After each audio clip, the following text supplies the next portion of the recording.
এইকাৰণে জুবিন দাৰ টপিক ওলাইছোঁ, হি ইজ গডছ চাইল্ড, ঈশ্বৰৰ পুত্ৰ হয়। ৰিয়েলিটি শ্ব'ত অকল কণ্টেষ্টেণ্টৰ ছিংগিংখিনিহে মানে গায়কীখিনিহে আমি যে গান গাওঁ সেইখিনিহে ৰিয়েল, বাকী চব আনৰিয়েল, চব তাতে নাটক চলে, ফেক। দিনটো কি হ'ল কি নাই নহ'ল কি তাৰ ভাল কি ডিছকাছন। বেয়া সেই ডিছকাশ্যনটো আমাৰ ডিনাৰ টেবলতে হয়। লাভলি। সেই থিমটো লৈ পেলাই মই এইটো ষ্টাৰ্ট কৰিছিলোঁ। আমি কেঁকুৰা জাতি বুলি আমি বদনামী আছোঁ দেই, অসমীয়া জাতি কেঁকুৰা বুলি বদনাম এটা আছে। মই লাগিলে তোমাৰ এই কনচেপ্টটো ক'ৰবাত মই তোমাক ফোন কৰি ধাৰে ল'ম তাৰমানে ক'ৰবাত। ছাৰ মই খাওঁ, মোৰ ফুড চেনেল বন্ধ হৈ যাব। শাহৰুখ খান আৰু ছলমান খান যেতিয়া মোক এপিছডৰ পিছত গানটোৰ পিছত যে হাক কৰিব আহে, মই ইমানখিনি মোক হাক কৰিব নোৱাৰে। মই এই পডকাষ্টত বহুত এনজয় কৰিছোঁ, মানে গানে গানে কে লিয়ে দৰ্দ দুখ সবসে গুজৰনা পড়েগা। Absolutely, সঁচা কথা। মই ভাবি আছিলোঁ ছাৰক কি গেম খেলিব যায়, মানে this is difficult। মোৰ মাথাত হঠাৎ বস্তুটো যে এইটো কৰাব পাৰি। প্ৰহেলিকা তুমি হৃদয়ৰে ৰাগিনী, ভৰে মোৰে নেনা লাগে নাহি চেনা। Hey foodies, welcome to the 6th episode of Meal Over Mic. আজি আমাৰ মাজত ফিজিকেলি যদিও জুবিন দা নাই, আমাৰ মনত সদায় জীয়াই থাকিব জয় জুবিন দা। এইকেইদিন আমাৰ চবৰে মিউজিকৰ প্ৰতি আগ্ৰহটো অলপ বাঢ়িছে, সেইকাৰণে মই ভাবিলোঁ যে আজিৰ এপিছডটো মিউজিক আৰু ছিংগিঙৰ ওপৰত অলপ চৰ্চা কৰোঁ। আজি আমাৰ গেষ্টজন হ'ল অসমৰ প্ৰথম Indian Idol 3 finalist, Sa Re Ga Ma Pa 2012 finalist. He was nominated for Global Indian Music Academy Awards and won the award of Best Singer Male in Ramdhenu Viewer Choice Award 2016. আৰু আমাৰ অসমৰ জনপ্ৰিয় কণ্ঠশিল্পী। Please welcome singer Padmanabh Bordoloi. Thank you so' much sir, আপুনি আমাৰ ইনভিটেশ্যনটো accept কৰিলে। My pleasure. Thank you so' much Bhanu. আৰু ৰিয়েলি মই এই নামটো মিল উইথ মাইক, মিল অভাৰ মাইক, সেই নামটোৱে মোৰ শুনি পেলাই খুব ভাল লাগিছে, কাৰণ ছামথিং ইউনিক। আৰু আজি যে মোক ইয়াতে তুমি অংশীদাৰ কৰিছা তাৰ বাবে অশেষ ধন্যবাদ জ্ঞাপন কৰিছোঁ। And at the same time আচলতে আমি সকলো মানুহে ক'ৰবাত নহয় ক'ৰবাত খাদ্যৰসিক হয়, কিন্তু যিসকল শিল্পী সমাজ বা শিল্পীসকলে মানে অভিনেতাই হওক, অভিনেত্ৰীয়ে হওক, গায়ক হওক, গায়িকা হওক, ডান্সাৰ্ছ হওক, সকলোৱে খাদ্য খায়ো ভাল পায় আৰু বনায়ো ভাল পায়, মেক্সিমাম মই দেখিছোঁ। আৰু কথা এষাৰ আছে, ভাল বোলে শিল্পী হ'বলৈ ভাল বনাবও জানিব লাগিব। গতিকে সেইটো কাৰণে কিজানি তুমি ভাবি পেলাই যে আজি মোক ইয়াতে নিমন্ত্ৰণ কৰিছা, তাৰ বাবে অশেষ ধন্যবাদ। আপুনি ভাল বনাব জানেনে? মই যোৱা 2007 নে 8ৰ পৰা আজি 18-20 বছৰ হ'ল, 18 বছৰে হ'ল। চ' 18 বছৰৰ পৰা মই মোৰ খাদ্য নিজে বনাওঁ। ইণ্টাৰেষ্ট। আৰু এতিয়া মোৰ যিখিনি মোৰ বন্ধু বান্ধৱ বা মোৰ যিখিনি শুভাকাংক্ষী, যিখিনি চিনাকি বা ছ'চিয়েল মিডিয়াত যিসকলে জানে, তেওঁলোকে জানে যে পদ্মনাভ বৰদলৈ অকল যে ছিংগাৰ বা মিউজিক ডাইৰেকশ্যনো নকৰে বা গানেই নাগায়, তেওঁ লগতে খাদ্যও মানে হেৰি কৰে। আৰু মই মানে 18 বছৰৰ পৰা যিহেতু বনাই আছোঁ, সৰু সুৰাকৈ তেওঁলোকে মোক মাষ্টাৰ চেফ বুলি কয়, ঘৰুৱা যিটো মানে হোম কুক। আৰু সেইটো মোৰ ফ্ৰেণ্ডসকলেহে নাম দিছে, মই নিজে নিজৰ প্ৰশংসা কৰা নাই, কিন্তু দেট ইজ ছামথিং। সেইকাৰণে যিটো তুমি ক'লা Meal over Mic, that's why I am so' thankful and looking forward. Thank you so' much sir. Sir, আপোনাৰ ছিংগিঙৰ প্ৰতি ইমান মৰম আৰু শ্ৰদ্ধাটো কেনেকৈ আহিলে? মোৰ আচলতে সংগীতৰ যদি মই যাত্ৰাৰ কথা ক'ব লাগে, তেতিয়াহ'লে মই ক'ব লাগিব যে মোৰ মা প্ৰণীতা শৰ্মা বৰদলৈ, তেখেত অৱসৰপ্ৰাপ্ত শিক্ষয়িত্ৰী। মই যেতিয়া ক্লাছ 1, কাৰণ মোৰ যমজ ভাতৃও আছে, টুইনছ আছে মোৰ, অৰুণাভ আৰু মই। তো আমি খুব উৎপত্তি আছিলোঁ। আমি ইফালে ইফালে যেতিয়া খেলা ধূলা কৰি থাকোঁ, তেতিয়া মায়ে খুব গান গোৱাৰ হেঁপাহ আছিল, মায়ে যদিও শিক্ষয়িত্ৰী। তো এদিন অসম সাহিত্য সভাৰ চিৰ চেনেই মোৰ ভাষা জননী যি গীতটি আছিলে, সেইটো অসম সাহিত্য সভাৰ এন্থম বুলি কয়। সেই গীতটি আমাৰ সকলোৱে শ্ৰদ্ধাৰ শিল্পী সুধাকণ্ঠ ডক্টৰ ভূপেন হাজৰিকাদেৱৰ সুদক্ষ ভগ্নী সুদক্ষিণা শৰ্মা, মানে আইতা বুলি আমি মাতোঁ, তেখেতে মাহঁতক এই গীতটি শিকাই আছিলে, চিৰ চেনেহী মোৰ ভাষা জননী। সেই গীতটি শিকাই থাকোঁতে মই আৰু অৰুণাভে বোলে, আমি মা যিহেতু কামৰূপ একাডেমীত কৰ্মৰত সেইখিনি সময়ত আছিলে, আমি বোলে ফূৰ্তি কৰি দৌৰি আছিলোঁ, কিন্তু গানটো গোৱাৰ লগে লগে আমি আহি ৰৈ পেলাই সেই গীতটি গুণগুণাই আছিলোঁ। তেতিয়া হাৰ্ডলি মই চাগে ক্লাছ KG নে 1 তেনেকুৱা ধৰণৰ সেইখিনি সময়ত। এতিয়া মোৰ মনত নাই মায়ে কোৱা কথাখিনি। তেতিয়া সুদক্ষিণা আইতাই বোলে মাক মানে ক'লে, এই দুটা সন্তান কাৰ হয়? তেতিয়া মায়ে ক'লে যে বাইদেউ, এয়া অৰুণাভ 1 মিনিটৰ ডাঙৰ আৰু পদ্মনাভ 1 মিনিটৰ সৰু, মোৰ যমজ সন্তান, এনেকৈ মায়ে ক'লে। তেতিয়া আইতাই ক'লে দুটাকে সংগীতত দিবাচোন, তাৰপিছত দুটাকে গানটো গাব দিলে। মোক তেতিয়া আইতাই ক'লে, সুদক্ষিণা আইতাই কৈছে যে পদ্মনাভক গীত মানে সংগীতৰ প্ৰশিক্ষণ দিয়া বা কাৰণ সি কিবা এটা ভাল কৰিব ভৱিষ্যতে চ' আই থিংক সেইটো প্ৰথম আশীৰ্বাদ ইমান এজন কিংবদন্তী শিল্পী লেজেণ্ডৰী আৰ্টিষ্ট মানে ভূপেন হাজৰিকাদেৱৰ লেজেণ্ডৰ বংশৰ লেজেণ্ডৰী আৰ্টিষ্ট সুদক্ষিণা আইতা গতিকে তেওঁ যেতিয়া সেই আশীৰ্বাদটো দিলে তেতিয়া মায়ে খুব গুৰুত্ব সহকাৰে মোক আৰু মোৰ যমজ ভাতৃ অৰুণাভ আৰু মোক আমাক শাস্ত্ৰীয় সংগীতৰ প্ৰশিক্ষণ দিয়াবলৈ আৰম্ভ কৰিলে আৰু অৰুণাভে এইখিনি সময়ত অৰুণাভক মায়ে তবলাত দিলে আৰু মোক সংগীতত দিলে সেই যে ক্লাছ 1-2 যে মই শাস্ত্ৰীয় সংগীতৰ প্ৰশিক্ষণ আৰম্ভ কৰিলোঁ so' that was my beginning of my musical যিটো মানে এটা জাৰ্ণি জাষ্ট বিগিনিং আৰু এতিয়ালৈকে অব্যাহত আছে তেখেতে আপোনাৰ সেই টেলেণ্টটো ৰেকগনাইজ কৰিলে আৰু মাৰ মানে খুব হেঁপাহ আছিলে এগৰাকী গায়িকা হোৱাৰ কিন্তু মোৰ ককা ACS অফিচাৰ আছিল তেতিয়াৰ দিনৰ চ' কিমান ষ্ট্ৰিক্ট তো সেইটো কাৰণে মাহঁতক গায়ক গায়িকা হওক তেতিয়া সেইখিনি সময়ত গায়ক গায়িকা বুলি ক'লে এটা অকণমান অলপ হীনমান্যতা অলপ হেৰি চকুৰে চোৱা আছিলে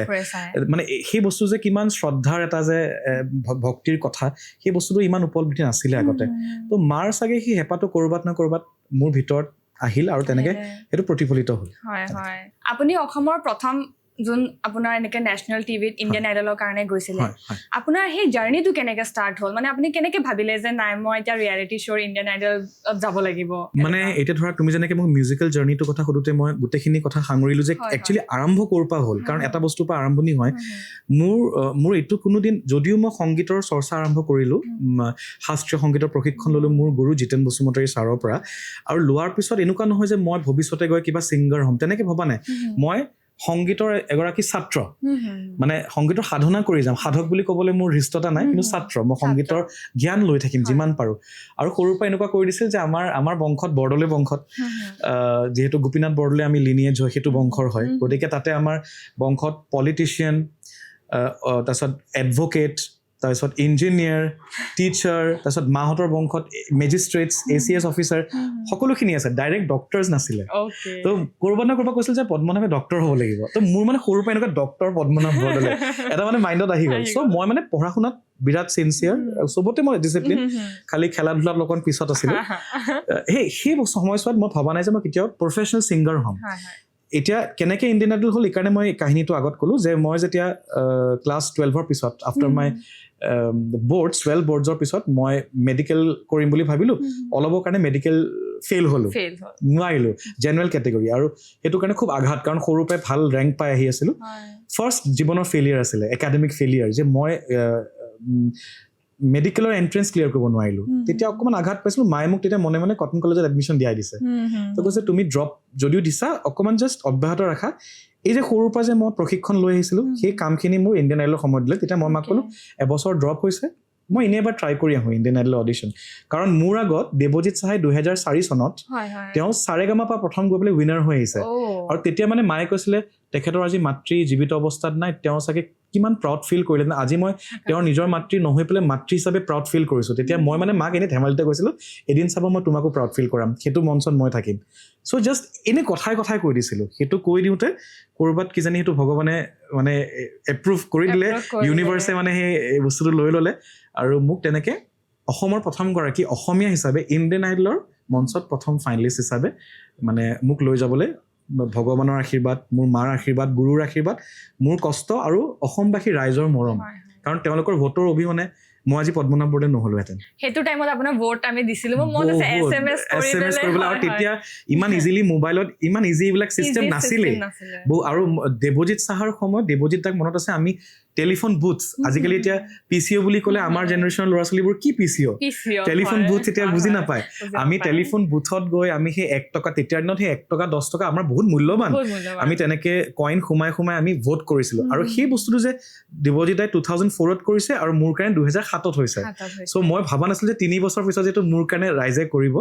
আৰু অভূতপূৰ্ব মই সঁহাৰি পাইছিলোঁ সকলোৱে ভোট কৰিছিল এনেকৈ মোবাইলত চিম্পল মোবাইলটোত SMS কৰিব লাগে ফোনত হেৰি কৰিব লাগে চ' সেই বস্তুবোৰ সদায় কাৰণে চিৰ স্মৰণীয় হৈ পৰিল and that is how my musical career started আপোনাৰ অডিশ্যনটো আপুনি কি গুৱাহাটীত ক'ৰবাত এনেকৈ হৈছিলে নে ডাইৰেক্ট মুম্বাইত গৈ তেতিয়া গুৱাহাটীত অডিশ্যনে নহয় ন তেতিয়া গুৱাহাটীত অডিশ্যন তেতিয়া অডিশ্যন অকল তাৰমানে কলকাতাৰ মানে তেতিয়া আমি যিটো কেলকাতা বুলি কৈছিলোঁ কেলকাতাৰ পিছত আৰু অসমখন নৰ্থ ইষ্টখন তেওঁলোকে বম্বে মানুহে চিনি নাপায়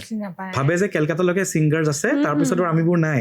তেনেকে ভাবি লয় দেৱজিৎ দাও কেলকাতাত অডিশ্যন দিব গৈছিলে আৰু মই কলকাতাত অডিশ্যন দিব নোৱাৰিলোঁ মই গ'লো দিল্লীত আৰু তেতিয়া মোৰ সময়ত 2007ত আমাৰ অসমৰ এতিয়া যি 80% যিখিনি পপুলাৰ ছিংগাৰ মই সকলোৰে নাম নকওঁ প্ৰত্যেকগৰাকী আমি একেলগে অডিশ্যন দিবলৈ গৈছিলোঁ আৰু তাৰে ভিতৰত মই যে প্ৰথম তেনেকৈ চিলেকশ্যন আগবাঢ়ি যাব ইনফেক্ট মোতকৈ বহুত ভাল ভাল গোৱা ছিংগাৰ্ছ আছিল কিবা কাৰণত চাগে সেইখিনি সময়ত তেওঁলোকে মোৰ তাতে কিবা এটা বিচাৰি পালে মই দিল্লীত অডিশ্যন দিব গ'লোঁ আৰু বাকী আমাৰ সমবয়সৰ এতিয়া যিমানখিনি পপুলাৰ ছিংগাৰ্ছ আমি একেলগে যিখিনি আছোঁ সকলোৱে কলকাতাত অডিশ্যন দিব গ'ল মই তেওঁলোকৰ লগত যাব নোৱাৰিলোঁ কাৰণ কটনত মোৰ এক্সাম চলি আছিলে তো মই গ'লো দিল্লী আৰু সেই দ্যাটছ হাউ ইট ষ্টাৰ্টেড দিল্লীত অডিশ্যন হ'ল তাৰপিছত আপোনাৰ আকৌ দেন ডাইৰেক্ট দিল্লীৰ পৰা বম্বে পালোঁ তেনেকৈ পাই পেলাই ফাইনেলিষ্ট একদম টপ 12 ফাইনেলিষ্টলৈকে পালোঁ কংগ্ৰেচুলেশ্যন তেতিয়া টাইমত যদি দিব নোৱাৰে এতিয়া টাইমত মই কংগ্ৰেচুলেশ্যন আৰু মই সদায় মানে অসমবাসী ৰাইজক মানে যদিও এতিয়া ধৰা আজিৰ পৰা 18 বছৰ আগৰ কথা তোমালোকেও তেতিয়া কিমান সৰু আছিলা মই নিজেও তেতিয়া সৰু কাৰণ মই জাষ্ট 12th পাছ কৰি পেলাই মই তেতিয়া গৈছোঁ তো তেতিয়াৰ দিনত আৰু আজি এতিয়া যিখিনি আমাতকৈ ধৰা 10-15 বছৰ যিখিনি সৰু আমাৰ জেনেৰেশ্যন তেওঁলোকেতো তেতিয়া জন্মাই নাই যেতিয়া মই কৰিছোঁ গতিকে সেই তেওঁলোকে যেতিয়া ছাপ'জ এতিয়া হিষ্ট্ৰীটো যেতিয়া চাব যে ৰিয়েলিটি শ্ব'ত বা ইণ্ডিয়ান লেভেলত অসমৰ কেইগৰাকী ছিংগাৰ প্ৰতিনিধিত্ব কৰিছিল সেই তাৰে ভিতৰত যে ক'ৰবাত ন ক'ৰবাত মোৰ নামটো সন্নিৱিষ্ট হ'ল তাৰ কাৰণে মই সদায় মানে অসমবাসী ৰাইজৰ আগত কৃতজ্ঞ আৰু মানে সদায় ধন্যবাদ জ্ঞাপন কৰিছোঁ যে কষ্ট কৰিলে নহ'ব কষ্ট সাৰ্থক হ'বলৈ মানুহৰ মৰমো লাগিব গতিকে সেইখিনি মই পাই আহিছোঁ তাৰ কাৰণে মই সদায় চিৰকৃতজ্ঞ চিৰঋণী আপোনাৰ ইণ্ডিয়ান আইডলৰ 3টো হৈ গ'ল তাৰপিছত আপুনি আকৌ যে ভাবিলে যে মই সাৰেগামাপাত যাম বুলিকে yes বিকজ সেই জাৰ্নিটো কেনেকুৱা হ'ল মই ইণ্ডিয়ান আইডল দিব যাওঁতে মই জাষ্ট ক্লাছ 12 পাছ কৰি এজন যুৱক একো নাজানো গানৰ বিষয়ে অলপ হ'লে জানো কিন্তু প্ৰফেচনেলিজম কি বস্তু একো নাজানিছিলোঁ আৰু ঘপককৈ এজন সাধাৰণ গুৱাহাটীৰ যুৱক এজন মধ্যবিত্ত ফেমিলি ল'ৰা এটাক যদি ঘপককৈ বম্বেত গৈ এটা ইমান নেশ্যনেল লেভেল ইমান ডাঙৰ ফেম আৰু তেতিয়াৰ দিনৰ ৰিয়েলিটি শ্ব' ক্ৰেজ আৰু আজিৰ লগত বহুত পাৰ্থক্য আকাশ পাতাল কাৰণ আজিকালি এতিয়া বহুত ল'ৰা ছোৱালী গৈছে কোনো গমেই নাপায় কিন্তু আমাৰ টাইমত কেইগৰাকী গৈছিলে তো চবে টিভিৰ আগত বহি যায় কাৰণ তেতিয়াতো আৰু ছ'চিয়েল মিডিয়া ইমান নাই সেইখিনি সময়ত তেতিয়া মই যেতিয়া অডিশ্যন দিলোঁ টপ 12 পালোঁ তাৰপিছত মই আকৌ ইঞ্জিনিয়াৰিঙৰ এণ্ট্ৰেঞ্চ দি মই মহাৰাষ্ট্ৰত ইঞ্জিনিয়াৰিং তাতে কমপ্লিট কৰিলোঁ কমপ্লিট কৰাৰ পিছত মই ক'ৰবাত ন ক'ৰবাত সেই 3 ইডিয়টছ মুভিখনে মোক খুব ইনস্পায়াৰ কৰিলে তাতে ফুংচুক বাংৰু যিটো কেৰেক্টাৰ আছিলে আমিৰ খানে প্লে কৰিছিল তেওঁৰ বন্ধু আৰ মাধৱন তেওঁ ফটোগ্ৰাফী কৰি খুব ভাল পাইছিলে চ' কৈছিল যে ৱাই ডু মানে he is also' N intelligent student কিন্তু কৈছে যে নিজৰ পেশ্যনটো ফ'ল' কৰি লাইফত কেনেকুৱা সুখ আছে আৰু সেই বস্তুটোৱে ক'ৰবাত মোক ষ্ট্ৰাইক কৰিলে তেতিয়া মই মাক ক'লোঁ মা মোৰ যেতিয়া গ্ৰেজুৱেশ্যন কমপ্লিট হ'ব ইঞ্জিনিয়াৰিং তেতিয়া কিন্তু মই গানত ফুল টাইম লাগিম আৰু গানত ফুল টাইম লাগিবলৈ ইণ্ডিয়ান আইডলটো যদি ইমানখিনিত আছে মানে সংগীতৰ দক্ষতাত মানে কিমান এজন ছিংগাৰ হাউ অথেণ্টিক বা কিমান বেষ্ট ছিংগাৰ ইণ্ডিয়ান আইডল যদি 100ৰ ভিতৰত যদি 90 আছে সাৰেগামাপা 100ৰ ভিতৰত 100 কাৰণ সাৰেগামাপা ইণ্ডিয়াৰ চবতকৈ toughest reality show' ever made সাৰেগামাপাৰ পৰাই শ্ৰেয়া ঘোষাল ওলাইছে সাৰেগামাপাৰ পৰাই সোনু নিগম ওলাইছে সাৰেগামাপাৰ পৰাই শান ওলাইছে সাৰেগামাপাৰ পৰাই কুণাল গাঞ্জেৱালা ওলাইছে সাৰেগামাপাৰ পৰাই সুনিধি চৌহানত ওলাইছে মানে সেই কেটেগৰীৰ কম্পিটিশ্যনটো একদম অল্ডেষ্ট আৰু ইণ্ডিয়াৰ চবতকৈ জেনুইন আৰু অৰিজিনেল কনচেপ্ট ইণ্ডিয়ান আইডলটো বাৰু পপ আইডলৰ পৰা তেওঁলোকে বাহিৰৰ ব্ৰিটিছৰ পৰা তেওঁলোকে ফ্ৰেঞ্চাইজি লৈছে ইণ্ডিয়ান আইডল আমাৰ ইণ্ডিয়াৰ কনচেপ্ট নহয় কিন্তু সাৰেগামাপা আমাৰ ইণ্ডিয়ান কনচেপ্ট যিটো গুৰুকুল ছিষ্টেমত যিটো হয় গতিকে তেতিয়া মই ভাবিলোঁ যে যদি মই বম্বেতে পঢ়ি আছোঁ তাতে গানৰো প্ৰশিক্ষণ ল'লোঁ মই ভাবিছোঁ যে তেতিয়া কিবা এটা কৰা যাওক তো তেতিয়া মই AR Rahman institute KM conservatory যিখন চেন্নাইত আছে তেখেতৰ এজন টিচাৰ বম্বেত আমাক ৱৰ্কশ্বপ দিবলৈ আহে তো তেওঁৰ পৰা যদিও মই অসমত ফ'ক শিকিছিলোঁ তাৰপিছত মোৰ গুৰুৰ পৰা ইণ্ডিয়ান ক্লাছিকেল শিকিছিলোঁ হিন্দুস্তানী ক্লাছিকেল আকৌ মই পিছত গায়কী মই বম্বেত শিকিলোঁ তাৰ লগত মই ৱেষ্টাৰ্ণ ক্লাছিকেল শিকি পেলাই তেতিয়া মই ভাবিলোঁ যে মই প্ৰফেচনেলি একচুৱেলি এজন মিউজিচিয়ান হ'ম আৰু সেইবাবেহে মই আকৌ সাৰেগামাত জইন কৰিলোঁ আৰু সাৰেগামাত তাতকৈ মই বেছি সুফল পালোঁ তাতে মই টপ 8 ফাইনেলিষ্ট হ'লোঁ আৰু তাৰ পিছৰ পৰা আজিলৈ একদম প্ৰফেচনেলি ফুল টাইম এগৰাকী সংগীতজ্ঞ হিচাপে কাম কৰি গৈ আছোঁ আপুনি যে আৰ মাধৱনৰ কথাটো ক'লে তাত আপোনাৰ এটা ডায়লগ দিছিলে আব্বা নেহি মানেংগে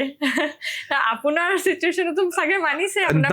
মোৰ সময়ত মানে কি হৈছে মায়ে মানে সৰু থাকোঁতে আমাক আমি 3 ব্ৰাদাৰ্ছ আমাক 3টাকে সমানে মৰম কৰি মায়ে ডাঙৰ কৰিছে দেউতা যদি আমাৰ লগত আছিল মানে দেউতাৰ অৰিহণা অকণমান মাতকৈ কম চ' দেউতাই সেইবিলাকত মাত নামাতে দেউতাই নিজৰ কামত ব্যস্ত থাকে মায়ে যেতিয়া ক'লে যে পদ্মনাভে সি ইমানখিনি পঢ়া শুনা কৰি ভাল নম্বৰ আনিও সি ফাইনেলি ডিচাইড কৰিছে যে সি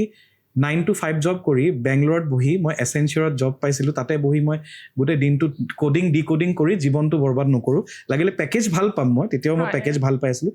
মই 2 পইচা কমকৈ পাওঁ কিন্তু মই সুখৰ যিটো কাম সুখৰ। যিটো কৰি মই এতিয়া ধৰা আজি তুমি মোক ইয়াতে আমন্ত্ৰিত কৰিছা মই গানৰ বিষয়ে কথা পাতিম চ' এতিয়া মই যিমানে ভাগৰ নালাগত ঘৰত গৈ পেলাই মই কমপ্লেইন নকৰোঁ যে ভাগৰ লাগিল ভাগৰ কাৰণ মই লাগিল। ভাল পোৱা কামটো কৰি আছোঁ হয়। গতিকে সেই বস্তুটোৰ কাৰণে মই যেতিয়া মাক ক'লোঁ মা নিজে শিক্ষয়িত্ৰী আৰু দেউতা ফৰেষ্ট অফিচাৰ আছিলে তো মায়ে তেতিয়া ক'লে যে ঠিক আছে তুমি যদি ভাবা যে তুমি ফুল টাইম সংগীতৰে চৰ্চা কৰিবা তেতিয়াহ'লে আমি ছাপোৰ্ট কৰিম চ' সেই ছাপোৰ্টটোৰ কাৰণে আজি অসমৰ অলপ হ'লেও মানুহে যে জানে যে পদ্মনাভ জানে। বৰদলৈ ইমান বছৰৰ পৰা এগৰাকী অসমৰ ছিংগাৰ তো হয়। সেই হিচাপে তেনেকৈ মই কামটো অব্যাহত ৰাখিছোঁ আপোনাৰ পেৰেণ্টছে আপোনাক ইমান ছাপোৰ্ট কৰাৰ কাৰণে আজি আপুনি Yes. ইমান যাব পাৰিলে পেৰেণ্টছৰ ছাপোৰ্ট লাগিব Support গুৰুৰ লাগিব। আশীৰ্বাদ লাগিব ইন 3 ইডিয়টছৰ মুভিৰ নিচিনাকে একদম 3 ইডিয়টছৰ মুভি নিচিনা তো মই সেই আৰ মাধৱনৰ সেই কেৰেক্টাৰটো ক'ৰবাত ন ক'ৰবাত ইনস্পায়াৰ ফিল কৰিলোঁ এণ্ড লগতে আমিৰ খানৰ যিটো কেৰেক্টাৰ যে কৈছিল যে অলৱেজ যদি আমি পেশ্যনটো ফ'ল' কৰিব পাৰোঁ সেইটোতকৈ সুখৰ বস্তু পৃথিৱীত একো হ'ব নোৱাৰে হয়। কষ্ট হ'ব কিন্তু দেই বহুত ইমান ইজি নহয় বস্তুবোৰ কাৰণ মই যিটো লেভেলত ছেক্ৰিফাইচ কৰিছোঁ এতিয়া মোৰ সমবয়সৰ যিখিনি মোৰ ফ্ৰেণ্ড চাৰ্কেল কোনোবাই ডক্টৰ হ'ল কোনোবাই ইঞ্জিনিয়াৰ হ'ল কোনোবাই ডেণ্টিষ্ট হ'ল কোনোবাই ফাৰ্মাচিষ্ট হ'ল চবেই ভাল কাম কৰি আছে কিন্তু ক'ৰবাত নহয় ক'ৰবাত যিবিলাকৰ ভিতৰত আচল টেলেণ্ট আছিল তেওঁলোকে ভিতৰৰ ফালে হেপ্পী নহয় মোক নিজে ফোন কৰি কয় যে we kind of feel jealous of you envy of you মই ক'লো একো নাই কৈছে নহয় তই যে পাৰিছ এইটো পেশ্যনটো ফ'ল' কৰিবলৈ মই কৈছোঁ কিন্তু মোৰোতো কেতিয়াবা ইছ্যু হৈ যায় কাৰণ আমি সদায় আমাৰ ছিকিউৰ জব নহয় ইটছ এ ছেল্ফ এমপ্লয়ড মই আজি 12 মাহত হয়তো ৰজাৰ নিচিনা আছোঁ নেক্সট 12 মাহত মই একদম বেগাৰ নিচিনা থাকিব লাগিব কিন্তু সেই যিটো মানসিকতা সেইটো যদি মই এবাৰ যে সন্তুষ্ট হৈ গ'লো যে 2 পইচা কম হ'ব পাৰে কিন্তু মোৰ মেণ্টেল পিচটো বেছি থাকিব তো তেতিয়াহে আমি ৰিস্কটো ল'ব পাৰিম আৰু আপোনাৰ এতিয়া আমি মানে গভৰ্ণমেণ্ট জব হওক আপোনাৰ তাতে কনষ্টেণ্ট বা প্ৰাইভেট জব হয় কনষ্টেণ্ট মানি আহি থাকে যে Yes, এইটো মাহত secure. আপুনি চিকিউৰ একো নকৰিলেও কেতিয়াবা টাৰ্গেট ফুলফিল নকৰিলেও ধুনীয়াকে একাউণ্টত এমাউণ্ট এটা ক্ৰেডিট হৈ যাব ক্ৰেডিট হ'ব কিন্তু আমাৰ সেইটো নহয় আমি যদি কাম নকৰোঁ we are not getting paid and if we do work তেতিয়াহে আমি পইচা পাম চ' আই থিংক দুটা জেগাতে নিজৰ প্লাছ এণ্ড মাইনাছ আছে কিন্তু মই ভাবোঁ পেশ্যনটো ফ'ল' কৰিবলৈ অলপ ৰিয়েলিষ্টিক হ'ব লাগিব এতিয়া ইয়াতে এটা আছে এটা ৰিয়েলিষ্টিক আৰু এটা আনৰিয়েলিষ্টিক এক্সপেক্টেশ্যন প্ৰেক্টিকেল হোৱাটো দৰকাৰ কিন্তু সপোনটো অলপ ৰিয়েলিষ্টিক দেখিব লাগিব আজি যদিও মই পেশ্যনটো ফ'ল' কৰিছোঁ নিজৰ সংগীতৰ কিহৰ কাৰণে কৰিছোঁ কাৰণ মই ক্লাছ 1ৰ পৰা প্ৰিপেয়াৰ কৰি আছোঁ ঘপককৈ কোনোবাই এতিয়া আজি মই গায়ক হ'ম বুলি এতিয়া গ্ৰেজুৱেশ্যন কমপ্লিট কৰি আজিৰ পৰা মই গায়ক হৈ যাম না সেইটোত অকণমান লাক আৰু ৰেয়াৰ কেছ হ'ব মই সৰুৰ পৰা সাধনাটো কৰি আহিছিলোঁ কাৰণে মই মাহঁতক ক'বলৈ পাৰিছোঁ যে মা মই চাগে এইটোতে পাৰিম মই এইটোত সুখী নাথাকোঁ কিন্তু যদি মই সৰুৰ পৰা প্ৰেক্টিছে নকৰিলোহেঁতেন মোৰ যদি সেইখিনি হোমৱৰ্ক নাথাকিলেহেঁতেন ডাইৰেক্টলি মই নাৰ্চাৰীৰ পৰা ডাইৰেক্টলি মই ACSৰ এক্সাম দিব নোৱাৰোঁ নহয় তো সেই বস্তুটো কিন্তু মই ভাবোঁ যে আমাৰ যিখিনি নেক্সট জেনেৰেশ্যন আছে হোমৱৰ্কটো লাগিব সাধনা লাগিব প্ৰেক্টিচ লাগিব তাৰপিছতে আমি ৰিস্কটো ল'ব পাৰিম ডাইৰেক্টলি এদিন ঘপককৈ মই আজি এক্টৰ হ'ম আজি মই ছিংগাৰ হ'ম তেতিয়া গৈ পেলাই এটা জেগাত গৈ পেলাই ৰৈ যাব লাগিব তো মোৰ ইমান বছৰৰ কষ্টৰ কাৰণে ক'ৰবাত মই ভাবিলোঁ যে নাই মই পেশ্যনটো ফ'ল' কৰিব পাৰিম চ' সেইটো কয় ৰিয়েলিষ্টিক যে এইটো এক্সপেক্টেশ্যনটো মই ৰিয়েলিটি চেক কৰিছোঁ যে পাৰিম নে নোৱাৰিম এনেই মানে ঢৌতে উঠি যে মই ইণ্ডিয়ান আইডল হৈ গ'লো কাৰণে মই কালিৰ পৰা মই একদম ছুপাৰষ্টাৰ ন' সেইটো এটা একদম বেলেগ কনচেপ্ট আৰু নিজৰ মানে যিটো ক্ৰাফ্টমেনশ্বিপ সেইটোৰ ওপৰত কৰ্ম কৰাটো মানে যিটো নিজৰ মানে বৈশিষ্ট্য যে মই আজি এজন ছিংগাৰ এনেই ছিংগাৰ হ'ব নোৱাৰে মই সাৰেগামা পাধানিসা শিকিব লাগিব তো কাৰণ চব মানুহ জুবিনদাৰ নিচিনা এইকাৰণে জুবিনদাৰ টপিক ওলাইছোঁ হি ইজ গডছ চাইল্ড ঈশ্বৰৰ পুত্ৰ হয় তেওঁ নিশিকাকৈ তেওঁ যিটো গাইছিলে সেইটো বহুতে শিকাকেও গাব নোৱাৰে কিন্তু সেই বুলি প্ৰত্যেকে যে নিশিকি পেলাই গাব সেইটো কথা নহয় আমি কষ্টটো কৰিব হোমৱৰ্ক কৰিব লাগিব কাৰণ তেখেতে জন্মগতভাৱে গোটেইখিনি ভিতৰত লৈ আহিছিলে ঠিকে আপোনাৰ মুভিৰ কথা ক'লে যেতিয়া মোৰ এটা মুভি মনত পৰিলে আপোনাৰ কথাটো শুনি ৰকষ্টাৰ মুভিখন চাইছে চাগে আপুনি চাইছে ৰণবীৰ কাপুৰৰ ৰণবীৰ কাপুৰে তাতে আপোনাৰ সেই তাত কয় ন যে তাক যে শিকাই থাকে ষ্টাৰ্টিঙত যে গান গাব নোৱাৰে তেতিয়া তাক যে সেই কেণ্টিনৰ মানুহজনে যে কয় যে গানে কে লিয়ে দৰ্দ দুখ সবসে গুজৰনা পড়েগা সঁচা কথা যে গানটো তেতিয়াহে তই এটা ছিংগাৰ হ'ব পাৰিবি মানে এনেকুৱা হয় গানটো বাৰু চবেই শুনি পেলাই ভাতৰ নিচিনা গাব পাৰিব কিন্তু এজন ছিংগাৰ মানে যিগৰাকী কণ্ঠশিল্পী তেওঁৰ কণ্ঠশিল্পীগৰাকী আৰু নৰ্মেল এজন এনেই গান গোৱা মানুহৰ পাৰ্থক্যটো কি আহে জানানে সেই যে দুখ কষ্ট যে অনুভৱ কৰি গাইছে আজি জুবিন দা যেতিয়া গান এটা গাই আমাক কোন দব কিয় পাৰে মানে মই এক্সাম্পল দিছোঁ হয়। আৰু সেই কাৰণ যিটো তেওঁৰ ভিতৰত যিটো আৱেগ অনুভূতি সেইটো যদি আন এজন মানুহে গম পাই পেলাই চকু পানী ওলাইছে মানে সেইটোৱে শিল্পীৰ কাৰণে মানে কি বুলি ক'ম দ্য বিগেষ্ট মানে এৱাৰ্ড যে তেওঁ আনজনক কন্দুব পাৰিছে কৰিব পাৰিছে। তেওঁ নিজে কান্দা নাই কিন্তু তেওঁৰ দুখটো এনেকে অনুভৱ দুখটো কৰিছে ওলাইছে। আনে কান্দিছে তা আপোনাৰো এনেকুৱা লাগে নে মানুহ এটা দুখ দৰ্দৰ পৰা যাব লাগিব মানে আপোনাৰো তেনেকুৱা কিবা ষ্টৰী হৈছিলে নেকি আপুনিও সেই মানে এনেকুৱা এটা ফেজ পাৰ কৰিছে নেকি য'ত আপোনাৰ বহুত মানে হয়। ট্ৰমেটিক এটা ফেজ গৈছে আপোনাৰ লাইফৰ তেনেকুৱা এটা তোমাৰ প্ৰশ্নটো বিৰাট ইণ্টাৰেষ্টিং আচলতে কিছুমান কথা এনেকুৱা হয় যে মই এতিয়া দুখ অনুভৱ কৰিবৰ কাৰণে যে সেই দুখটো ভিতৰত যাব লাগিব সেইটো কোনো ধৰা বন্ধা নিয়ম নাই কিন্তু আৰু শুনিবলৈ খুব ক্লিচে লাগে যে এনেকুৱাই হ'ব লাগেনে যে চিনেমাত যিবোৰ দেখায় যে যেতিয়ালৈকে কষ্ট নাপায় এগৰাকী আৰ্টিষ্ট হ'ব নোৱাৰে কিন্তু মই পিছলৈ গম পালোঁ যে হয় কামত আহে যে এগৰাকী সঁচাকৈ ভাল কণ্ঠশিল্পীয়ে বা এগৰাকী ভাল ৰাইটাৰ লেখকে হওক বা এক্টৰ এই যে অন্তৰ চুই যাবলৈ তেওঁ সেই দুখটো অনুভৱ কৰিব লাগিব ৰিয়েল লাইফত আৰু মই নিজেও পাইছোঁ ৰিয়েল লাইফত কাৰণ আগতে মই জাষ্ট ইণ্ডিয়ান আইডল সাৰেগামা পাৰ সময়ত মই এগৰাকী কেৱল কণ্ঠশিল্পী আছিলোঁ কিন্তু যেতিয়া মই জীৱনত যেতিয়া মোৰ প্ৰথম যিটো এটা গভীৰ প্ৰেম বুলি কয় যিটো দীৰ্ঘদিনীয়া এটা আছিল যেতিয়া মোৰ হাৰ্ট ব্ৰেক হৈছিলে প্ৰথম যিটো মানে ব্ৰেকআপ হৈছিল তেতিয়া মানে এনেকুৱা লাগিল পৃথিৱীখন চব চেছ হৈ গ'ল মানে একো নাই আৰু সেইটো বস্তু মোৰ বুলি নহয় সকলো মানুহৰে হ'ব কিন্তু সেই সময়ছোৱাত মই নিজকে খুব ধৰি বান্ধি ৰাখি মানে মোৰ মন গৈছিল মই কিবা বেয়া কামত লিপ্ত হৈ যাম নেকি এটা যে খং আহে যে এটা নেগেটিভিটি যে কি কৰা যায় ইমান দিনৰ এটা ব্ৰেকআপ সেই সময়ছোৱাত মই এজন মানে গান ৰচনা কৰিবলৈ আৰম্ভ কৰিলোঁ আৰু তেতিয়া মই ৰিয়েলাইজ কৰিলোঁ হয় ৰকষ্টাৰ কথাটো শুদ্ধ যে মানুহে সেই দুখ অনুভৱ কৰাৰ পিছতে আচলকে লিখনি বা টেলেণ্টটো আচলকে ওলায় আৰু তাৰপিছত যিখিনি মোৰ মানে কৰ্মৰাজি বা যিখিনি কাম মই কৰিছোঁ তাতে ৰাইজে মোক সিমানখিনি মৰম আদৰ দিছে কাৰণ তেওঁলোকেও ক'ৰবাত নহয় ক'ৰবাত সেই দুখটো বা ফিলটো পাইছে আৰু সেইটোৰ কাৰণে এই যে তুমি অথনি মোক ইমান ধুনীয়াকৈ ইণ্ট্ৰডাকশ্যনত গ্ল'বেল ইণ্ডিয়ান মিউজিক এৱাৰ্ডছৰ কথা কৈ আছিলা জিমা এৱাৰ্ড হৈছে ইণ্ডিয়াৰ মানে গ্ৰেমিৰ নিচিনা এৱাৰ্ড হয় আৰু সেই এৱাৰ্ডত মই প্ৰথমবাৰৰ বাবে মোৰ জীৱনৰ প্ৰথমটি যিটো হিন্দী ছং তেৰি জো বাতে সেই গীতটি best playback singer male debutant আৰু মিউজিক কম্প'জাৰ হিচাপত মই মনোনীত হৈছিলোঁ নমিনেশ্যন পাইছিলোঁ for the non music category মানে ইণ্ডিপেণ্ডেণ্ট আৰ্টিষ্ট আৰু সেইটোৱে এটা কেটেগৰী অফ মিউজিক এৱাৰ্ড আছিল য'ত আমাৰ অসমৰ পৰা পাপন দায়ো এৱাৰ্ড পাইছিলে গতিকে ইমান ডাঙৰ এটা এৱাৰ্ড ফাংচনত অল অভাৰ ৱৰ্ল্ডৰ পৰা কেইগৰাকী মানুহে চিলেকশ্যন পায় আৰ্টিষ্ট আৰু তাৰে ভিতৰত অসমীয়া আৰ্টিষ্ট আমি তেতিয়া মোৰ নিজৰ মনত আছে খুব এটা গৌৰৱৰ মুহূৰ্ত কাৰণ মই একদম তেওঁলোকতকৈ কিমান জুনিয়ৰ আৰু তেতিয়া সেই মঞ্চখনত মোৰ সন্মুখত অৰিজিত সিং বহি আছে তেতিয়া নতুনকৈ ছুপাৰষ্টাৰ হৈছে অৰিজিত সিং তাৰপিছত আমাৰ মেগা ষ্টাৰ অমিতাভ বচ্চন লতা মংগেশকাৰ সকলোবোৰ তেতিয়া তাতে বহি আছে আজিৰ পৰা বহুত বছৰ আগৰ কথা মই কৈ আছোঁ 2015-16 কথা কৈ আছোঁ দেন সকলোবোৰ বহি আছে তাৰ লগত অসমীয়া হিচাপে পাপন দা জুবিন দা দেন জুবলি বা মই আৰু নিৰ্মালী বা আমি 5গৰাকী অসমীয়া তাতে যে বহিছোঁ ছিংগাৰ হিচাপে সেই বস্তুটো এটা খুব স্মৰণীয় মুহূৰ্ত আৰু তেতিয়া মানে মোৰ এনেকুৱা লাগিছে যে লাইফত কিবা অলপ হ'লেও মই তেওঁলোকৰ লগত যে বহিছোঁ তাৰমানে মই সেই আশীৰ্বাদ এটা পাইছোঁ কষ্টৰ ফল আৰু মোৰ সেই ব্ৰেকআপ যদি নহ'লহেঁতেন মই যদি তাইৰ কাৰণে সেই গীতটি ৰচনা নকৰিলোহেঁতেন মই চাগে সেই নমিনেশ্যনো নাপালোহেঁতেন মনোনীতও নহ'লোহেঁতেন আৰু ইমান দিগ্গজ কিংবদন্তী শিল্পীসকলৰ লগত বহিবলৈ এই সান্নিধ্যখিনি নাপালোহেঁতেন গতিকে গোটেই এটা চেইন হয় এতিয়া আপুনি আকৌ সেই প্ৰেমটো আপুনি ঘূৰাই পালে নে নাই প্ৰেম নাপালোঁ ঘূৰাই বাৰু সেইটো বাৰু যেতিয়া বিচ্ছেদ হ'ল কিন্তু প্ৰেম বিচ্ছেদ হোৱাৰ পিছত মই এটা গিফ্ট পালোঁ গিফ্টটো হৈছে মই মোৰ যিখিনি আঘাত আছিল আঘাতখিনিয়ে মই বেয়া জেগাত চেনেলাইজ নকৰি মই ভাবিলোঁ যে নাই মই তাইক যিখিনি ভাল পাইছিলোঁ সেইখিনিকে মই নিজৰ গানৰ থ্ৰুৰে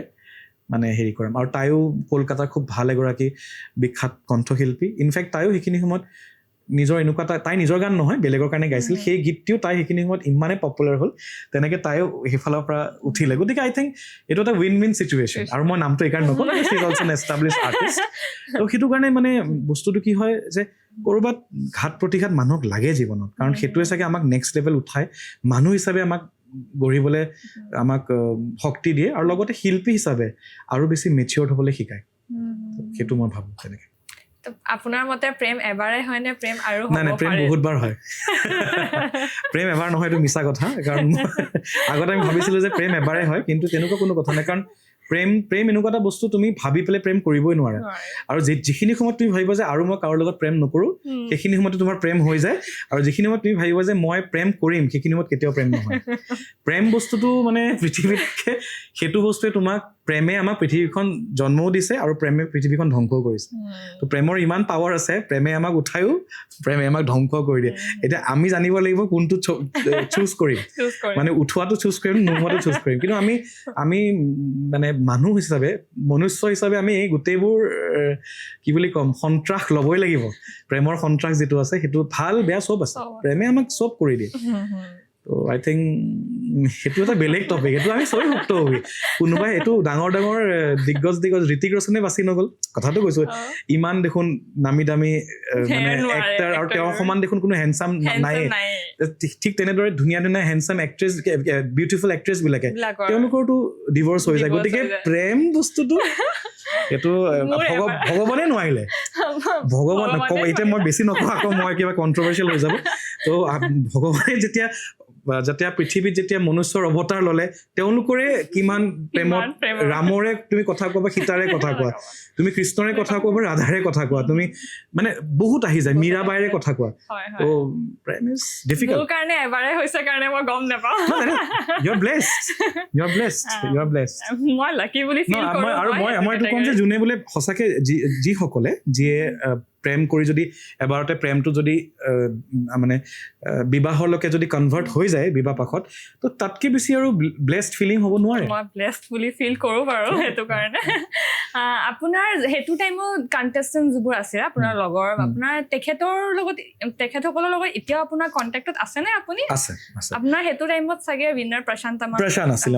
প্ৰশান্ত যদিও এতিয়া ভাৰতবৰ্ষত বিশেষকৈ কৰি থকা নাই সি কাৰণ নেপালৰ সি ছুপাৰষ্টাৰ এক্টৰ হৈ গ'ল আৰু আমাৰ ভাৰতবৰ্ষৰ আমি যিখিনি আছিলোঁ তাৰে ভিতৰত আমি যিখিনি কাম এতিয়ালৈকে কৰি আছোঁ তাৰে ভিতৰত আছে আমাৰ মায়াং চেং সি টপ 5 আছিলে তো চেঙেতো চিনেমা কৰি হোষ্টিং কৰি সি এটা কমপ্লিট বেলেগ হেৰিত গুচি গ'ল আৰু এতিয়া চিৰিজ কৰে তাৰপিছত গানৰ ভিতৰত আই থিংক সি আমাৰ বেটছৰ পৰা এতিয়ালৈকে প্লেবেক ছিংগিঙত যদি কোনোবাই মানে বস্তুটো ৰাখি আছে ধৰি আছে আই থিংক সেইটো মানে মই কৰি আছোঁ আৰু বেলেগ মানে আমাৰ বেটছৰ কথা কৈছোঁ দেই আমাৰ বেটছটোৰ কথা কৈছোঁ তো সেই টপ 12 আমি যিখিনি আছিলোঁ তাৰে ভিতৰত যোৱা 18টা বছৰ প্লেবেক ছিংগিঙত একদম মানে ছিংগিঙত যিখিনি কষ্ট কৰি যোৱাখিনি তাত মই কৰি আছোঁ আৰু বাকীবিলাকে নিজৰ কামত ব্যস্ত হৈ গ'ল কোনোবাই বিজনেছ আৰম্ভ কৰিলে কোনোবাই ইভেণ্টত সোমাই গ'ল কোনোবাই নিজৰ চাকৰি আকৌ সোমাই গ'ল কাৰণ এইটো লাইনত লাগি থকাটো ইমান ইজি নহয় তেনেকৈ প্ৰশান্ত এক্টৰ হৈ গ'ল চেং এক্টৰ হৈ গ'ল মই প্লেবেক ছিংগাৰ হৈ থাকিলোঁ আৰু বাকীবোৰ তেনেকৈ নিজৰ কামত ব্যস্ত হৈ গ'ল আপুনি সিহঁতৰ লগত কণ্টেক্টত আছে মানে ভাল লাগে ন যে আগৰ লগৰবিলাকৰ এতিয়াও কণ্টেক্টটো যে আৰু কোনোবা মোৰ বেটছৰ এগৰাকী আছিল পূজা বুলি তাইক যদিও গান গায় তাই আকৌ ঝাৰখণ্ড নে ক'ৰবাৰ জেগাত MLA উঠিলে তো কোনোবাই পলিটিক্সতো সোমাই গ'ল মানে চবেই নিজৰ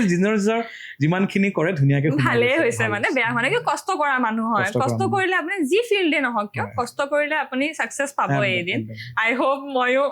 এবছলিউটলি ইউ আৰ মানে আমি চবেই নিজৰ জীৱনৰ আৰু আমাৰ জীৱনৰ যিটো ছাকচেছ সেইটো আচলতে আমি আনৰ লগত কম্পেয়াৰ কৰিব নোৱাৰোঁ মানে মোৰ জীৱনৰ ছাকচেছটো মোৰ ষ্টৰিটো লৈহে মই ক'ব পাৰিম যে মই কিমানখিনি মই জীৱনত সফলতা অৰ্জন কৰিছোঁ আমি কম্পেয়াৰ কৰি লাভ নাই মানে এতিয়া ধৰা তুমি আজি নতুনকৈ পডকাষ্ট আৰম্ভ কৰিছা কিন্তু তুমি যদি বেলেগ এগৰাকীক পডকাষ্টৰ লগত নিজকে কম্পেয়াৰ কৰি লোৱা তেতিয়া সেইটো সফলতা বুলি নকয় সেইটো কম্পেৰিজন আৰু যোনে আমি কম্পেৰিজন কৰিম আমি সদায় মানে কম্পেৰিজন কৰাৰ লগে লগে আমি মনত আঘাতে পাম তেতিয়া এনেকুৱা হ'ব যে ফ্ৰাষ্ট্ৰেশ্যন যে তেখেতে কৰি আছে মই কিয় পাৰিম নহয় সকলোৰে জাৰ্ণিটো বেলেগ আজি মোৰ সমবয়সৰ যিবোৰ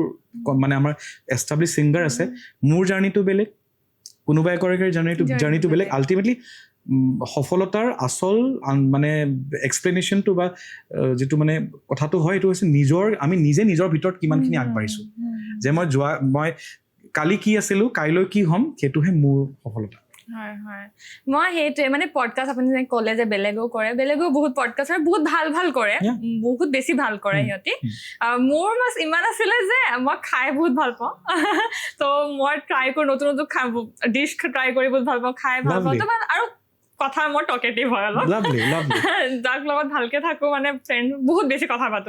আমি খাই ইমান লগৰবিলাকৰ কথা পাতি থাকো যদি মই সেই বস্তুটো ৰেকৰ্ড কৰোঁ কাৰোবাৰ কাৰণে সেই ইনস্পিৰেশ্যন হ'ব পাৰে যেনেকে আপোনাৰ কাৰণে আপুনি সেই মুভিখন ক'লে আপুনি মানে ইনস্পিৰেশ্যন হয় 3 হয়, ইয়েৰ্ছটো হয়। তেনেকে আজি যদি আমাৰ পডকাষ্ট মানে পডকাষ্ট বুলি মানে কি কথা পাতাৰ যে আমাৰ যদি কনভাৰচেশ্যনটো এটা যদি কোনোবাই এখন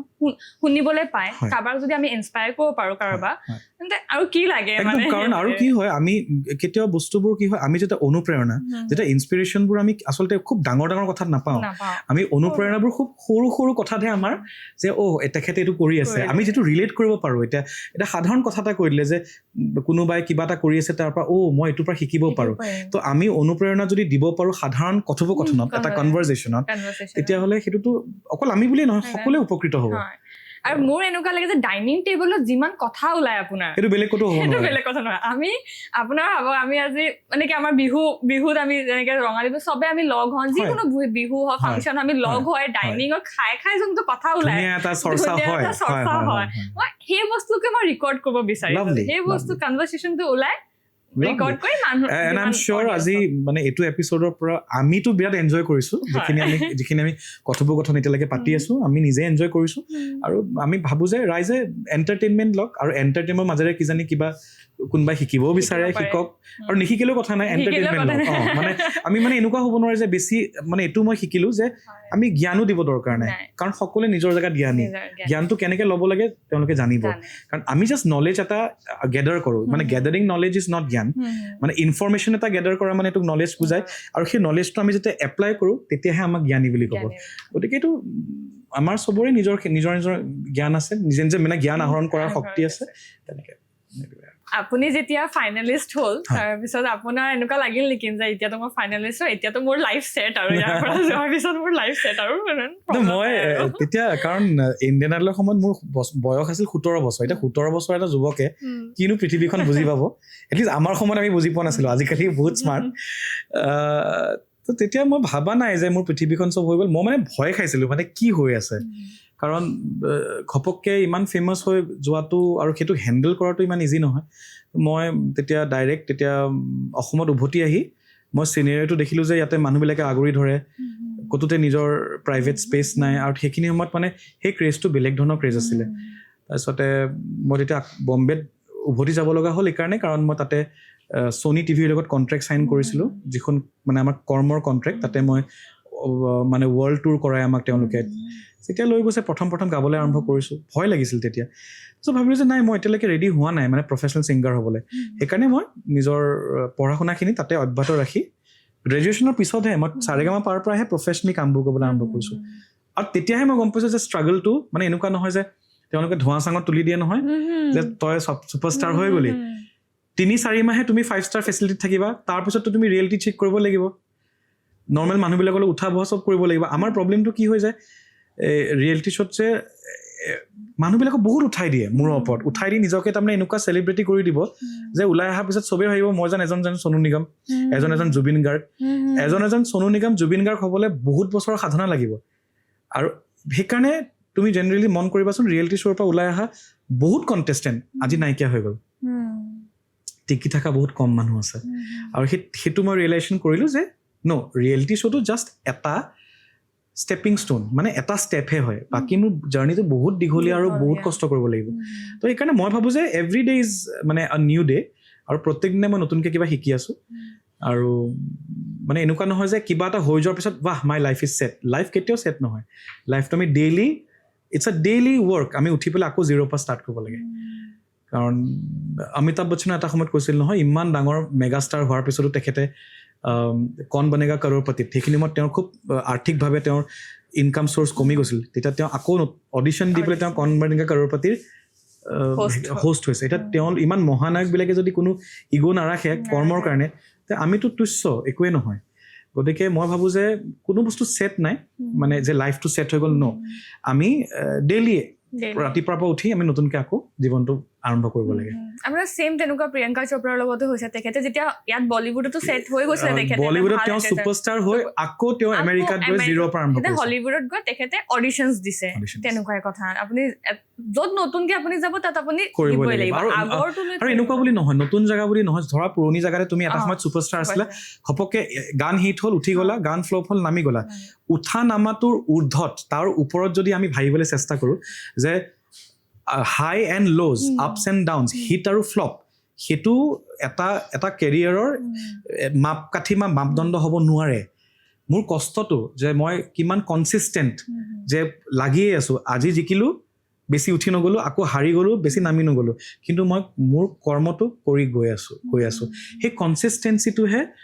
বেছি মেটাৰ কৰিব যে মই সদায় যিখিনি সাধনা মই আজিৰ পৰা 18 বছৰ আগত বা 30 বছৰ আগত সাধনা মানে গানৰ প্ৰেক্টিচৰ কথা কৈ আছোঁ দেই যে ডেইলি মই সাৰেগামা পাধানিসা যে প্ৰেক্টিচ তেতিয়া মই কিমান দেৰি কৰিছিলোঁ কিমান ঘণ্টা কৰিছিলোঁ আৰু এতিয়া মই কিমান ঘণ্টা কৰি আছোঁ সেইটো ইম্পৰ্টেণ্ট আপুনিতো বলিউডতো চাগে ভালেখিনি সময় দিছে আৰু বলিউডত আপুনি গৈ পেলাই আৰু আমাৰ অসমীয়া ইণ্ডাষ্ট্ৰীত আপুনি আমাৰ অসমীয়া ইণ্ডাষ্ট্ৰীত স্কোপটো কেনেকুৱা পাইছে মিউজিকৰ কাৰণে নাই স্কোপটো দুটা ইণ্ডাষ্ট্ৰীতে খুব ভাল নিজৰ জেগাত কিন্তু এটা বস্তু ভাবোঁ যে মই বলিউড বুলি শব্দটো নকওঁ বম্বেত আমাৰ সময়ৰ ভেলুটো আছে যিটো বস্তু আমি অসমত পোৱা নাছিলোঁ মানে সময়টো মানে আজি অমুকটো সময়ত মাতিছে সময়টো আমাৰ লেণ্ড অফ লাহে লাহে বুলি কয় যে অসম মানে আমাৰ সেই বস্তুটো ক'ৰবাত নহয় ক'ৰবাত সময়ৰ যিটো মানে সময়ক যিটো আমি ৰেচপেক্ট দিব লাগে ক'ৰবাত নহয় ক'ৰবাত আমি সেইটো পৰা নাই সকলোৱে পৰা নাই আজি আমি জুবিনদাৰ ক্ষেত্ৰত কৈছোঁ জুবিনদা এতিয়া ৰৈ ৰৈ বিনালে এতিয়া আমাৰ সকলোৱে অন্তৰত আমি এতিয়া সোমাই আছে আৰু ডাইলগটো শুনিছা ন ট্ৰেইলাৰত তেওঁ সকলোতকৈ কি বস্তু ভয় খায় সময় আৰু সময়তকৈ ওপৰত আমি কোনো নহয় মোৰ মতে সময় ভগৱান হয় কাৰণ ভগৱানে আমাক এটা সময় দি থৈছে সেই সময়ত যদি আমি কৰিব পাৰিলোঁ কৰিলোঁ যদি নাই পৰা গতিকে আই থিংক সময়টোত অকণমান মই পাওঁ কাৰণ বম্বেত মানুহখিনি খুব প্ৰফেচনেল যে মোক যদি আজি অমুকটো টাইমত ক'ৰবাত মাতিছে মই সেইটো টাইমত গৈ পাবই লাগিব সেইকাৰণে আজি মই তোমাৰ পডকাষ্টত আহি পেলাই মই 10 মিনিট লেট কৰিছোঁ মই আহি পেলাই আই এপ'লজাইজ বিকজ জেনেৰেলি মই চৰি কৈছোঁ কাৰণ মানে মোক মানে এটলিষ্ট অসমৰ ইণ্ডাষ্ট্ৰীত যিহেতু আমাৰ ইণ্ডাষ্ট্ৰী বুলি ক'ব পৰা অৱস্থাত হোৱাই নাই যথেষ্ট সৰু কিন্তু যিসকলৰ লগত মই কাম কৰিছোঁ তেওঁলোকে এইটো মোক এপ্ৰিচিয়েট কৰে যে যেতিয়া ৰেকৰ্ডিং ষ্টুডিঅ' হওক বা বিহুৰ অনুষ্ঠান হওক বা বিভিন্ন ধৰণৰ আমাৰ সামাজিক মাধ্যমত বিভিন্ন ধৰণৰ আমাৰ যিখিনি ষ্টেজ শ্ব' হওক মই শ্ব'তকৈ এঘণ্টা আগত মোৰ গৈ পোৱা তাৰমানে মোৰ এটা হেৰি আছে মানে ৰেকৰ্ড আছে পাংচুৱেল আৰু সেইটো কাৰণে কমিটি মানুহ পাগল হৈ যায় মানে ইমান পাংচুৱেল কেনেকৈ হ'ব পাৰে মই টাইমতকৈ আগত যাওঁ তো মোৰ সেইটো এটা মোৰ পাংচুৱেলিটি এটা আছে কিন্তু আজি মই যিহেতু পৰা নাছিলোঁ সেইকাৰণে মই চৰি কৈছিলোঁ আৰু হৈ যায় কেতিয়াবা হৈ যায় কাৰণ গুৱাহাটীৰ মাজমজিয়াত মোৰ গাড়ীখনৰ পাৰ্কিঙৰ কাৰণে মই আহি পাইছোঁ আগত কিন্তু তাৰপিছত মই পাৰ্কিঙত ঘূৰি আছোঁ আৰু সেই বস্তুটো ক'ৰবাত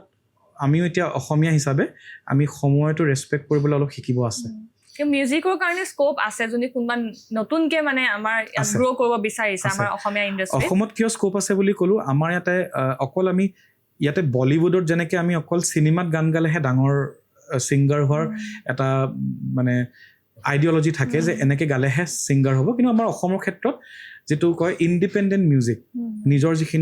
নিজৰ মিউজিক কৰি পেলাই মানুহ হিট হৈছে তো সেইটো এটা আমাৰ অসমৰ কাৰণে এটা প্লাছ পইণ্ট যে আমি নিজৰ গীত মাত ওলাই আমি চিনাকি হৈছোঁ আজি যদি মই দিহিং দিচাং ডিমৰু নকৰিলোহেঁতেন তো মানুহে গম নাপালেহেঁতেন যে মই বিহু গাব পাৰোঁ মোৰ তাতে নিজৰ গীত গায় আজি মোতকৈ যিখিনি নেক্সট জেনেৰেশ্যনৰ যিখিনি ছিংগাৰ তেওঁলোকে নিজৰ গীতত এটা গীতত তেওঁলোকে হিট হৈ পেলাই নিজকে আত্মপ্ৰকাশ কৰিছে ৰাইজৰ আগত তো সেই বস্তুটো আমাৰ অসমত আছে আৰু তাৰ কাৰণে আমি শলাগ ল'ব লাগিব ধন্যবাদ জ্ঞাপন কৰিব লাগিব চিৰ ঋণী হ'ব লাগিব আমাৰ যিসকল অগ্ৰজ শিল্পী আমাৰ ছিনিয়ৰ্ছ একদম বিষ্ণু ৰাভা দেৱৰ পৰা আদি কৰি কলাগুৰু বিষ্ণু ৰাভাৰ পৰা আদি কৰি জ্যোতিপ্ৰসাদৰ পৰা আদি কৰি ডক্টৰ ভূপেন হাজৰিকাৰ পৰা আদি কৰি জুবিন দালৈকে যিসকল আমাৰ কিংবদন্তী শিল্পী আছে আৰু বহুতখিনি আছে তো আমি তেওঁলোকে নিজৰ সৃষ্টি কৰিহে ৰাইজৰ আগত মানে নাম কৰিছিল গতিকে এই নিজৰ সৃষ্টি কৰা আমাৰ এটা এইটো খুব প্লাছ পইণ্ট অসমৰ ইণ্ডাষ্ট্ৰীত আপুনি বলিউডৰ গান গোৱা কথাটো ক'লে আপুনিও চাগে কোনোবা এখন মই ৰাজ 2 মুভিখনত মই মোক কে ছাৰ আকৌ তেওঁকো মই খুব লেজেণ্ডাৰী ছিংগাৰ বুলি মানো সকলোৱে মানে কে ছাৰৰ লগত মই বেকিং ভোকেলছ দিবলৈ সক্ষম হৈছিলোঁ ৰাজ 2 মুভিৰ মে জাহা ৱাহা পে তু হে গানটোত কংগনা ৰাণাৱত আছিল সেইখন চিনেমা তো তেতিয়া মই জাষ্ট ইণ্ডিয়ান আইডলৰ পৰা ওলাই আহিছোঁ আৰু 2007ত ওলাইছোঁ 2009ত মই এই ব্ৰেকটো পাইছোঁ আপুনি যদি গাই দিব পাৰিব নেকি বাৰু আমাৰ অডিয়েঞ্চৰ কাৰণে সেইটো মোৰ নিজৰ গীতো আছে বাৰু তথাপি মই সেইটো অকণমান मैं वहाँ जहाँ पे तू है मेरा इश्क तो जुनू है हो जाना ओ जाना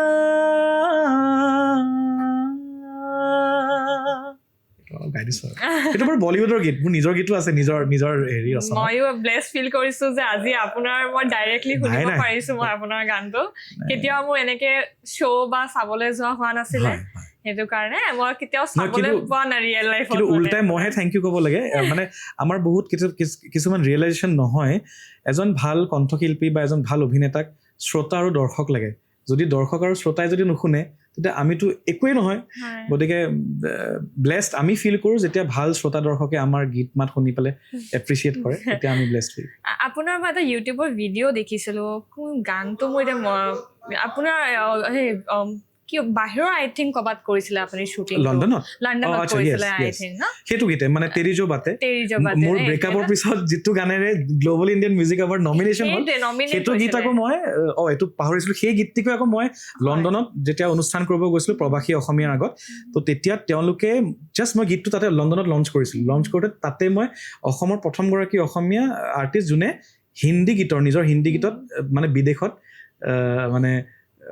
গীতটো দৃশ্যগ্ৰহণ কৰিছো মানে ভিডিঅ' শ্বুট তাৰ আগত অসমীয়া গীতৰ আছিল আমাৰ সুধাকণ্ঠ ডক্টৰ ভূপেন হাজৰিকাদেৱ তেখেতে মানুহে মানুহৰ বাবে গীতটি বহুত বছৰ আগত তাতে দৃশ্যগ্ৰহণ কৰিছিল অসমীয়া শিল্পী হিচাপে আৰু অসমীয়া শিল্পীৰ অসমীয়া গীত মানুহে মানুহৰ বাবে আছিল আৰু অসমীয়া শিল্পীৰ হিন্দী গীতটো তেৰি জো বাতে ইমানেই ধুনীয়া লাগে মোৰ সেইটো শুনি পেলাই মানে বহুত কাম হয় মানে গানটো বিৰাট ধুনীয়া হয় গানটো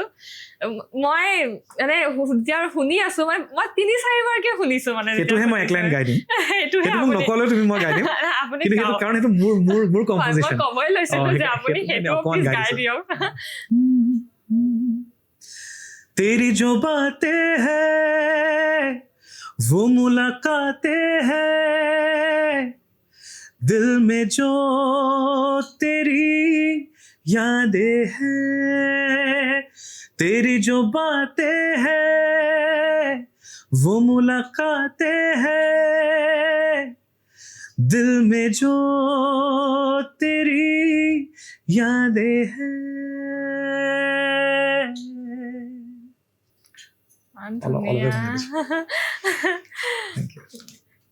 শুনি মোৰ এতিয়া অলপ টাইমৰ কাৰণে মই মাইণ্ডটো মোৰ নাম হৈ গ'ল মানে Thank you so much. Thank you. এতিয়াৰ দিনৰ ছ'চিয়েল মিডিয়া কেনেকে গ্ৰ' হৈছে আমি চবে দেখিছো এতিয়া আপোনাৰ শ্বৰ্টছ হ'ল আপোনাৰ ৰিলছ হ'ল এতিয়া মানে এনেকুৱা এটা আহি গৈছে প্লেটফৰ্ম পাই গৈছে মানুহবোৰে যে নিজৰ টেলেণ্টবোৰ ডান্স হওক গান হওক যিকোনো টেলেণ্ট হওক ৰিলছৰ আপোনাৰ থ্ৰু দি আপোনাৰ চবে নিজৰ কৰি আছে নিজৰ মানে শ্ব'কেছ কৰি আছে চবে নিজৰ তো এনেকুৱা ছ'চিয়েল মিডিয়াৰ টাইমত এই ৰিলছ আৰু শ্বৰ্টছৰ জেনেৰেশ্যনটোত আপোনাৰ কি লাগে যে এতিয়াও ৰিয়েলিটি শ্ব'ত যোৱাটো দৰকাৰী হয়নে নহয় তাৰমানে দৰকাৰীটো ডেফিনেটলি হয় ৰিয়েলিটি শ্ব'ত যোৱাটো অকল মানে ফেমটোৰ ইম্পৰ্টেণ্ট নহয় দেই যে ৰিয়েলিটি শ্ব' বা এইবোৰ হৈছে এটা প্লেটফৰ্ম এতিয়া ৰিল প্লেটফৰ্ম আছে আমাৰ দিনত টিভি প্লেটফৰ্ম আছিলে ৰিয়েলিটি শ্ব'ত যোৱাটো এইটো কাৰণে দৰকাৰী যে তুমি কিমান পানীৰ মাছ তুমিনো শিকি কিমান আছা আজি আমি কুঁৱাৰ ভিতৰত কুঁৱাৰ ভেকুলী বুলি যে এটা আমাৰ অসমীয়া সাধু কথা আছে ন আমি কুঁৱাটোৰ ভিতৰত কুঁৱাৰ ভেকুলীটোৱে নিজকে ৰজা বুলি ভাবি আছে এবাৰ সেই কুঁৱাৰ ভেকুলীটো সাগৰত যাওকচোন বা নদীত যাওকচোন তেতিয়া গম পাব কিমান বিশালতা কিমান কম্পিটিশ্যন আছে আজি যদি মই অসমতে বহি ধৰা তুমি আজি খুব ভাল গায়িকা অসমতে বহি ভাল গান গাই আছা কিমান ভাল গান গাই আছা তুমি অসমতে ভাল গান গাই আছা এবাৰ বম্বেত যোৱাচোন তাতে যাওঁ কিমান হাজাৰ হাজাৰ ভাল গোৱা মানুহৰ তাতে শিক্ষাটো ডাঙৰ জৰুৰী আচলতে ৰিয়েলিটি শ্ব' যোৱাটো সেইটোহে এটা মই কওঁ যে প্লাছ পইণ্ট এতিয়া মই 2017 পৰা মই নিজে শিক্ষকতা কৰি আছোঁ মই ল'ৰা ছোৱালীক গান শিকাওঁ গতিকে এতিয়া এই বছৰ মোৰ অসমৰ দুগৰাকী মোৰ ষ্টুডেণ্ট এগৰাকী হৈছে সত্যেন্দ্ৰ য়েন সি মানে আমাৰ ধেমাজিৰ ল'ৰা সি 3 বছৰৰ পৰা মই তাক প্ৰশিক্ষণ দি আছোঁ এইবাৰ ইণ্ডিয়ান আইডলত সি পালে সকলোৱে যে অলৰেডি গম পাইছে মায়াবিনী গীতটি যে গাই আছিলে মোৰে ষ্টুডেণ্ট সত্যেন্দ্ৰ গতিকে তাক মই তেনেকৈ প্ৰিপেৰেশ্যন কৰিছোঁ মই যেনেকৈ ইমান বছৰ শিকি আহিছোঁ সেইখিনি অকণমান মোৰ যিখিনি সীমিত যিখিনি মোৰ জ্ঞান মই আহৰণ কৰিছোঁ সেইখিনিৰে মই মোৰ ল'ৰা ছোৱালীখিনিক শিকাইছোঁ তেনেকৈ শাশ্বত বুলি পেলাই সৰু ল'ৰা ক্লাছ 7 পাইছে ক্লাছ 6 নে 7 সি এতিয়া গৈ পেলাই জি বাংলা যিটো ৰিয়েলিটি শ্ব' তাতে নাম কৰি আছে সুন্দৰ গাই আছে গতিকে সেইকাৰণে মোৰ মতে দৰকাৰী কাৰণ ৰিয়েলিটি শ্ব'ত গৈ পেলাই অকল ফেমটো নহয় যে গ্লেমাৰ পালে শ্ব' দুখনমান পালে সেইটো নহয় তুমিনো গুৰুৰ পৰা শিকি কিমান পানীত আছা গৈ পেলাই তোমাক এটা বহল প্লেটফৰ্মত গৈ নিজকে চালি জাৰি আহা যাতে তুমি গম পাবা যে ইগ' কৰি লাভ নাই অহংকাৰ কৰি লাভ নাই মই ভাল গাওঁ বুলি কোনো মানে সকলোৱে নিজৰ জেগাত ভাল গায় আৰু কোনো পাৰফেক্ট নহয়, কিন্তু আমি ডেইলি শিকিব পৰা প্ৰৱণতাৰ কাৰণে তুমি ৰিয়েলিটি শ্ব'ত যোৱা। কিন্তু তাৰো এটা ডাঙৰ কথা যে তাতে ৰিয়েলিটি শ্ব'ত ড্ৰামা কিছুমানো থাকে, ফেক বস্তু থাকে, সেইবিলাকত যাতে নোসোমোৱা। ড্ৰামা বহুত থাকে ৰিয়েলিটি শ্ব'ত। অকল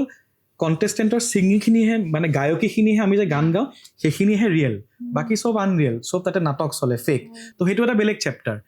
ছেকেণ্ডলি এতিয়া ৰিলৰ কনচেপ্ট আহি গ'ল। এতিয়া আমি মোবাইলে লৈ আজি মই ধৰা গান এটা গাবলৈ মন গ'লো, এতিয়া সকলোৱে ৰিয়েলিটি শ্ব'ত গৈ পেলাই ইমান কষ্ট কৰি ফ্লাইটৰ টিকট কাটি বা ট্ৰেইনৰ টিকট কাটি বম্বে যাবলৈ সক্ষম নহ'বও পাৰে। তো তাৰ কাৰণে ফোন আছে, নৰ্মেল ফোনটো লওক, সি এনেকৈ গান এটা গাই দিয়ক যে তুমি ৰিল ষ্টাৰ হৈ যোৱা। আল্টিমেটলি তোমাক কি লাগে? ৰেকগনিশ্যন লাগে। তো ৰেকগনিশ্যন তুমি ৰিয়েলিটি শ্ব' প্লেটফৰ্মৰে পৰা পাইছা, নে বলিউডৰ পৰা পাইছা, নে অসমীয়া ইণ্ডাষ্ট্ৰীৰ পৰা পাইছা, নে ৰিলৰ পৰা পাইছা, আপ টু ইউ। গতিকে চবৰে নিজৰ নিজৰ দিশত নিজৰ নিজৰ ভাল পইণ্টছ আছে আৰু নিজৰ নিজৰ মাইনাছ পইণ্ট আছে। কিন্তু আমি এটা কথা পাহৰিব নালাগিব, আজি যদি তুমি এগৰাকী ভাল এংকাৰ বা পডকাষ্টত, মই এংকাৰ বুলি কৈছোঁ, আৰু তোমাৰ ট্ৰেভেল এণ্ড লিভিং যিটো কনচেপ্ট, তুমি এতিয়া এই কনচেপ্টটোত তুমি দক্ষতা অৰ্জন কৰিবলৈ তোমাৰ ষ্টাডি লাগিব। লগে লগে তুমি কি কি ভাষা তুমি প্ৰয়োগ কৰিবা, ইংৰাজী হ'লে কমপ্লিট ইংলিছ, প্ৰপাৰ ইংলিছ, অসমীয়া হ'লে একদম শুদ্ধ অসমীয়া, হিন্দী হ'লে প্ৰপাৰ হিন্দী। তো সেই যিটো আমাৰ জ্ঞান আহৰণ কৰাৰ যিটো এটা প্ৰবৃত্তি, সেইটোহে আমি এনহান্স কৰিব লাগিব। বাকী তুমি যিটো প্লেটফৰ্মত যোৱা চবৰে নিজৰ নিজৰ প্লাছ এণ্ড মাইনাছ আছে। মানে এতিয়া এনেকুৱা হৈছে ৰিলৰ শ্বৰ্ট লিভড বুলিয়ে ক'ব পাৰি কিছুমানৰ। মানে হয় আপোনাৰ ৰিলছত কৰিলে উঠিলে আকৌ মানে এতিয়া মই কোনটো অৰ্থত মই কৈ আছোঁ, মই একদম পটক সৰুকৈ বুজাই দিছোঁ। ফৰ এক্সাম্পল মই এতিয়া গান এটা, এতিয়া ৰিলৰ প্ৰৱণতাটো কি হৈছে, আমি জানো যে 3 ছেকেণ্ড মানুহে এনেকৈ চুৱাইপ কৰে। 3 ছেকেণ্ড ইজ দ্য ৱাচিং হুক বুলি কয়। 3 ছেকেণ্ড যদি ৰৈ দিলে তাৰমানে সেই ৰিলটো অকণ মানুহে চাব। এতিয়া 3 ছেকেণ্ড মানুহে চোৱাৰ কাৰণে 5 মিনিটৰ গানটো আমি 60 ছেকেণ্ডত গাবলৈ আৰম্ভ কৰিলোঁ। ঠিক আছে, তুমি 60 ছেকেণ্ডে গোৱা, কিন্তু আমাৰ মনোবৃত্তিটো কি হৈছে, 60 ছেকেণ্ডে ভাল গাম, তাৰপিছত আকৌ বেয়া গাম। মানে বুজি পালে ন কথাটো? তাৰমানে এনেকুৱা হৈ আছে, তোমাৰ এতিয়া পডকাষ্টটো 2 ঘণ্টা তুমি শ্বুট কৰিলা, তুমি মানুহক দেখাবা 45 মিনিট, আৰু তুমি সৰু সৰু ক্লিপ দি যাবা। কিন্তু এনেকুৱাতো নহয় যে অকল তুমি 60 ছেকেণ্ডে ভাল দেখাবা, বাকীখিনি বটলা দেখাবা বা বেয়া দেখাবা, সেইটোতো নহয়। গতিকে আমি কষ্টটো কৰিব লাগিব। তাৰমানে এনেকুৱা মই বুজাইছোঁ যে এতিয়া মোৰ তুমি 15 ছেকেণ্ড শুনি আছে, তেৰি jo baate hai, বা মই দিহিং দি চাং দি মোৰো কেনেকৈ যে পাহৰো, তোমাকে এৰি শুন মই থাকিব নোৱাৰো, ভাল গাই আছো, 15 ছেকেণ্ড হোৱাৰ পিছত বেয়া গাই দিম নেকি? সেইটো নহ'ব। আমাৰ এতিয়া কি হৈছে যে চবেই কম সময়ত যে গাব লাগে, সেইকাৰণে তেওঁ গোটেই গানটো প্ৰেক্টিচ নকৰে, এই 15 ছেকেণ্ড যে অকল সেইখিনি প্ৰেক্টিচ কৰিব। সেইকাৰণে ষ্টেজত গৈ পেলাই যে বেসুৰা গায়, সাৰেগামাপা প্ৰেক্টিচ নকৰে, খালি ৰিলটো বনাই পেলাই, হাই এভৰিৱান, আজি মই এটা ক্লাছিকেল গাম, তোমালোকে যে কৈছিলা মই ক্লাছিকেল নাজানো বুলি, চাই থাকা গাম, ধিমতা ধানা ধেৰে নাগালে, অকল সেই 15 ছেকেণ্ডে প্ৰেক্টিচ কৰিছে। ভাইৰেল যাবলৈহে গায়। এক্সেক্টলি, মই সেইটো কাৰণে ক'লো। এতিয়া তুমি সেইবিলাক সেই ক্ষেত্ৰত সেই যিটো ৰিলাৰ বুলি শব্দ আছে, কণ্টেণ্ট ক্ৰিয়েটাৰ, তেওঁক তুমি এখন মঞ্চত উঠাই দিয়া, এক্টিং কৰিবলৈ, নাটক কৰিবলৈ, সংলাপ এটা ক'ব দিয়া। যদি এঘণ্টা ৰাইজৰ আগত, অডিয়েঞ্চৰ আগত গাব পাৰিছে, বা সেই ছিংগাৰজনক মঞ্চত উঠাই দিয়া যদি গাব পাৰিছে, তেতিয়াহে তেওঁৰ দক্ষতা আছে। আদাৰৱাইজ মানুহক ছ'চিয়েল মিডিয়া এটা প্লাছ পইণ্ট আছে, আৰু বিগেষ্ট মাইনাছ পইণ্ট বহুত নাটক আছে। তাৰমানে যদিও 15 ছেকেণ্ডৰ ভিডিঅ' এটা বনাবলৈ বহুত 15 ঘণ্টাৰ কষ্ট আছে, কিন্তু সেই বুলি তুমি যেতিয়া ৰিয়েল লাইফত গানটো গাব যাবা, তুমি 15 ছেকেণ্ড ভাল গাই পেলাই বাকী বেসুৰা গালে নহ'ব নহয়। ৰাইজক তুমি 3 ঘণ্টা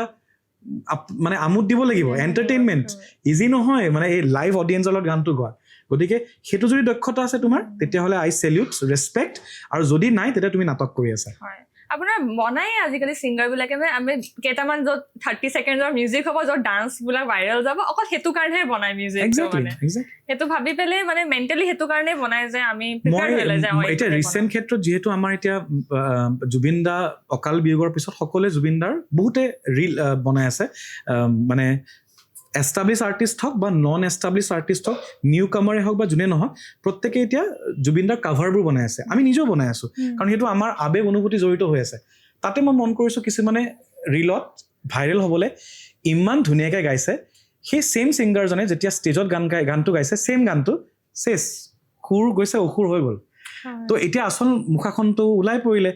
ছেইম ছিংগাৰগৰাকীয়ে, এতিয়া মেল নে ফিমেল মই ক'বলৈ নাযাওঁ, ছেইম ছিংগাৰগৰাকীয়ে একদম মিলিয়নছত মানে ভিউ পাই গ'ল জুবিন দাৰ কভাৰ ছংটো গাই, আৰু সেই ছেইম ছিংগাৰগৰাকীয়ে মেল ছিংগাৰ নে ফিমেল মই নকওঁ, তেওঁ আকৌ যেতিয়া ষ্টেজত গালে চেছ হৈ গ'ল। তো সেইটো বস্তু সেইটো ফাঁকি দিয়া বুলি কয়। আমাৰ জুবিন দাৰ নিচিনা হ'ব লাগে যে ষ্টুডিঅ'টো একদম নাম্বাৰ 1 গাই দিয়ে, ষ্টেজতো নাম্বাৰ 1 গাই দিয়ে, সেই সাহসটো, সেই সাধনাটো সেইটো। আপুনি যি গতিকে ক'লে যে আপোনাৰ লগৰ বিলাকে আপোনাৰ মাষ্টাৰ চেফ বুলি কয়, খানা আহি আছে নেকি? মোৰ ভোক লাগিছে। মাষ্টাৰ চেফ বুলি কয়, আপোনাৰ ফেভৰেট কুইজিন কি হয়? মই মোৰ মাৰ হাতেৰে বনোৱা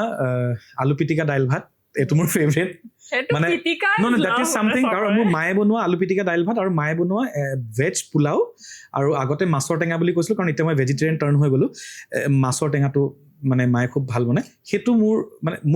অল টাইম ফেভৰেট। মই যেতিয়া তেতিয়া তেনেকৈ খাব পাৰোঁ, খালি মাছটো এতিয়া বাদ দি গ'লোঁ, বাদ হৈ গ'ল। তো সেইটো মোৰ মাৰ হাতেৰে ভাল লাগে। আৰু নিজে বনোৱাৰ ভিতৰত মই মাষ্টাৰ চেফ আগতে মই বেক চিকেন আৰু চিকেন বাটাৰ মছলা, আৰু আমাৰ যিখন গাঁৱলীয়া ষ্টাইলত, আমাৰ অসমীয়া গাঁৱলীয়া ষ্টাইলত যিটো আমাৰ দেশী চিকেনটো যেনে লোকেল চিকেন যেনেকৈ বনায়, তো সেই গ্ৰেভিটো মানে মোৰ হাতেৰে চবে খাই পাইছে। ইনফেক্ট তোমাৰ ফ্ৰেণ্ডে যোনে ৰেকমেণ্ড কৰিছিলে তাই মোৰ হাতেৰে বেক চিকেন অৰ্ডাৰ দি পাইছে। গতিকে তাইক তুমি সুধি চাবা যে কেনেকুৱা মই বনাওঁ। আৰু মোৰ গোটেই ফ্ৰেণ্ড চাৰ্কেলে মোৰ হাতেৰে বহুত যিয়ে মই বনাওঁ চব খাই ভাল পায়। কিন্তু মই সেইকেইটা মোৰ স্পেচিয়েলিটি আছিল, বেক কৰা চিকেন বা আমাৰ একদম দেশী ষ্টাইলত, আমাৰ অসমীয়া ষ্টাইলত ধুনীয়াকৈ লোকেল চিকেনৰ কাৰী, তেনেকুৱা ধৰণৰ। আশা কৰিলোঁ আপুনি মোক কোনোবাই ইনভাইট কৰিব। মোক ভেজ খুৱাম এতিয়া। কিন্তু ইনফেক্ট ইয়াতে আজি মই কনফিয়াছ, বহুতে জানে মই যদিও মানে জাতি ৱাইজ বামুণ বুলি কোৱা হয়, কিন্তু মই গাহৰি খাইছোঁ বাৰু। সেইটো এটা ধৃষ্টতা কৰিছিলোঁ। কনফিয়াছ জানে, বহুতে জানে বাৰু খায়। সেই তেতিয়া মই গাহৰি বনাওঁতে, মই এতিয়া মনত আছে আমাৰ অসমৰ স্বনামধন্য কিছুমান এক্টাৰ্ছ, ছিংগাৰ্ছ, তেওঁলোকে আহি পেলাই মানে কৈছে যে ইমানে ধুনীয়া মোৰ হাতেৰে বোলে গাহৰি খাইছে, কৈছে মানে ট্ৰাইবেল মানুহে বনোৱা দিছে তাৰমানে। সেই বস্তুটো তাৰমানে মই একচুৱেলি মানে জনগোষ্ঠীয় মানুহৰ পৰা মই নিজে গৈ মই সেই বস্তুটো মানে চাইছোঁ, শিকিছোঁ, মোৰতো মন আছে তাৰমানে। তো তেনেকৈ মই যেতিয়া পৰ্কৰ যিবোৰ ৰেচিপি বনালোঁ খুব ট্ৰাইবেল ষ্টাইলত, তো মানে এতিয়া কওঁতে বাৰু অলপ লোভটো সামৰিছোঁ, কাৰণ মই ভেজিটেৰিয়ান হৈ গ'লোঁ, মানে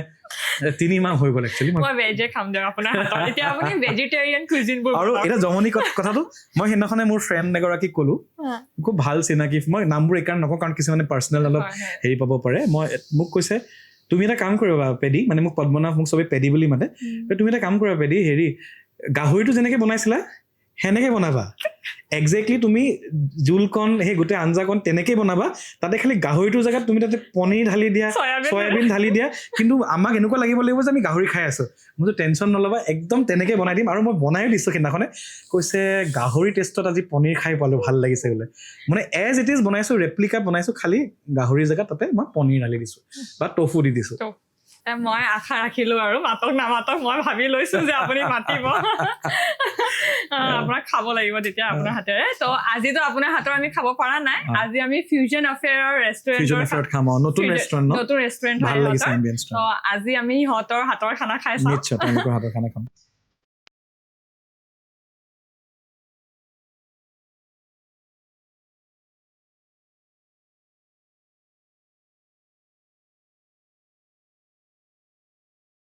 আজি fusion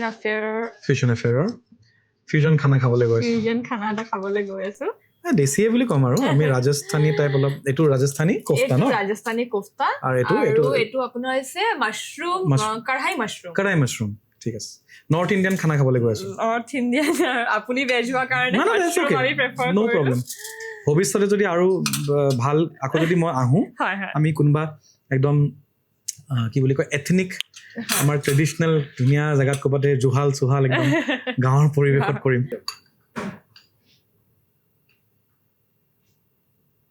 Thank you so much. The food looks really tasty. মোৰ পেটত নিগনি দৌৰি আছে নে ৰাতি 10টাতে খানা খাইছিলোঁ, এতিয়া বহুত দেৰি ইণ্টাৰমিটেণ্ট ফাষ্টিং টাইপে হ'ল মোৰ কম নহ'লেও এতিয়া আজি 15 ঘণ্টামান মই ব্ৰেক দিছোঁ। আপুনি ভাল খানা খুৱাম বুলি thank you so much, thank you. হৈ যাব, মই লাগিলে আৰু লৈ থাকিম। Thank U. প্লিজ লৈ লওঁ। এনেকৈ দি দিম আৰু চালাডটো লৈ লওঁ।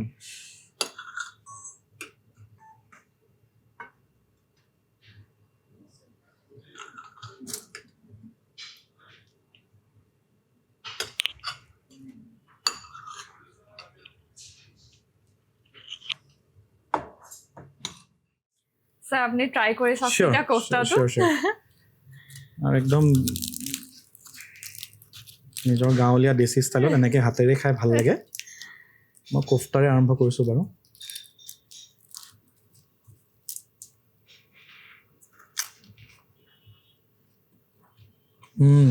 lovely.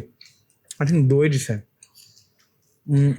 মই মাছৰুম কাঢ়াই মাছৰুমটো ট্ৰাই কৰোঁ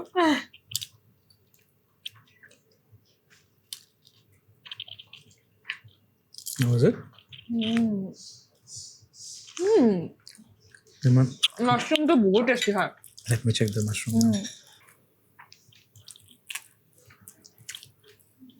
too good মানে কথা ক'ব পৰা নাই মানে lovely বহুত টেষ্টি বনাইছে হুম কোফতাটো ট্ৰাই কৰিছোঁ আমি আহিব লাগিব ফিউজন এফেয়াৰত ফিউজন এফেয়াৰ মানে দুবাৰ তিনিবাৰ চাৰিবাৰকে আহিব লাগিব একদম। ফিউজন এফেয়াৰত আৰু আমি এইটো প্ৰমোশ্যন কৰাৰ কাৰণে কোৱা নাই দেই অ। জেনুইনলি ভাল লাগিছে প্ৰমোশ্যন নহয় কিন্তু জেনুইনলি ভাল লাগিছে খাই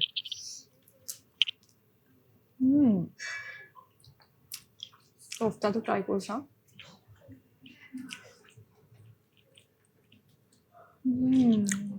but I think मशरूम ने दिल जीत लिया মাছৰুমটো বহুতে ভাল বাটাৰ নানটো ভাল লাগিছে এতিয়া ছাৰ আমাৰ খাই আমি আমাৰ ছেগমেণ্ট এটা আছে য'ত Okay. আমি গেম খেলোঁ অ'কে তো আপোনাৰ কাৰণে গেমটো ৰেডি আছে ভানু মই এতিয়া চব পাহৰি গৈছোঁ মই মানে ইমান খাদ্য মানে ভিতৰত সোমাই গ'লোঁ সুন্দৰ টেষ্টি খানাৰ ভিতৰত গতিকে নাই ধেমালি কৰিছোঁ ষ্টিল উই কেন কোৱা কি কি এতিয়া দুটামান বাইট খাই লৈ চাট দিম আৰু कहो ना मैंने बच्चे को खुश कर लिया खाना खिला के अभी मैं जो खेलना है मैं खेलूंगा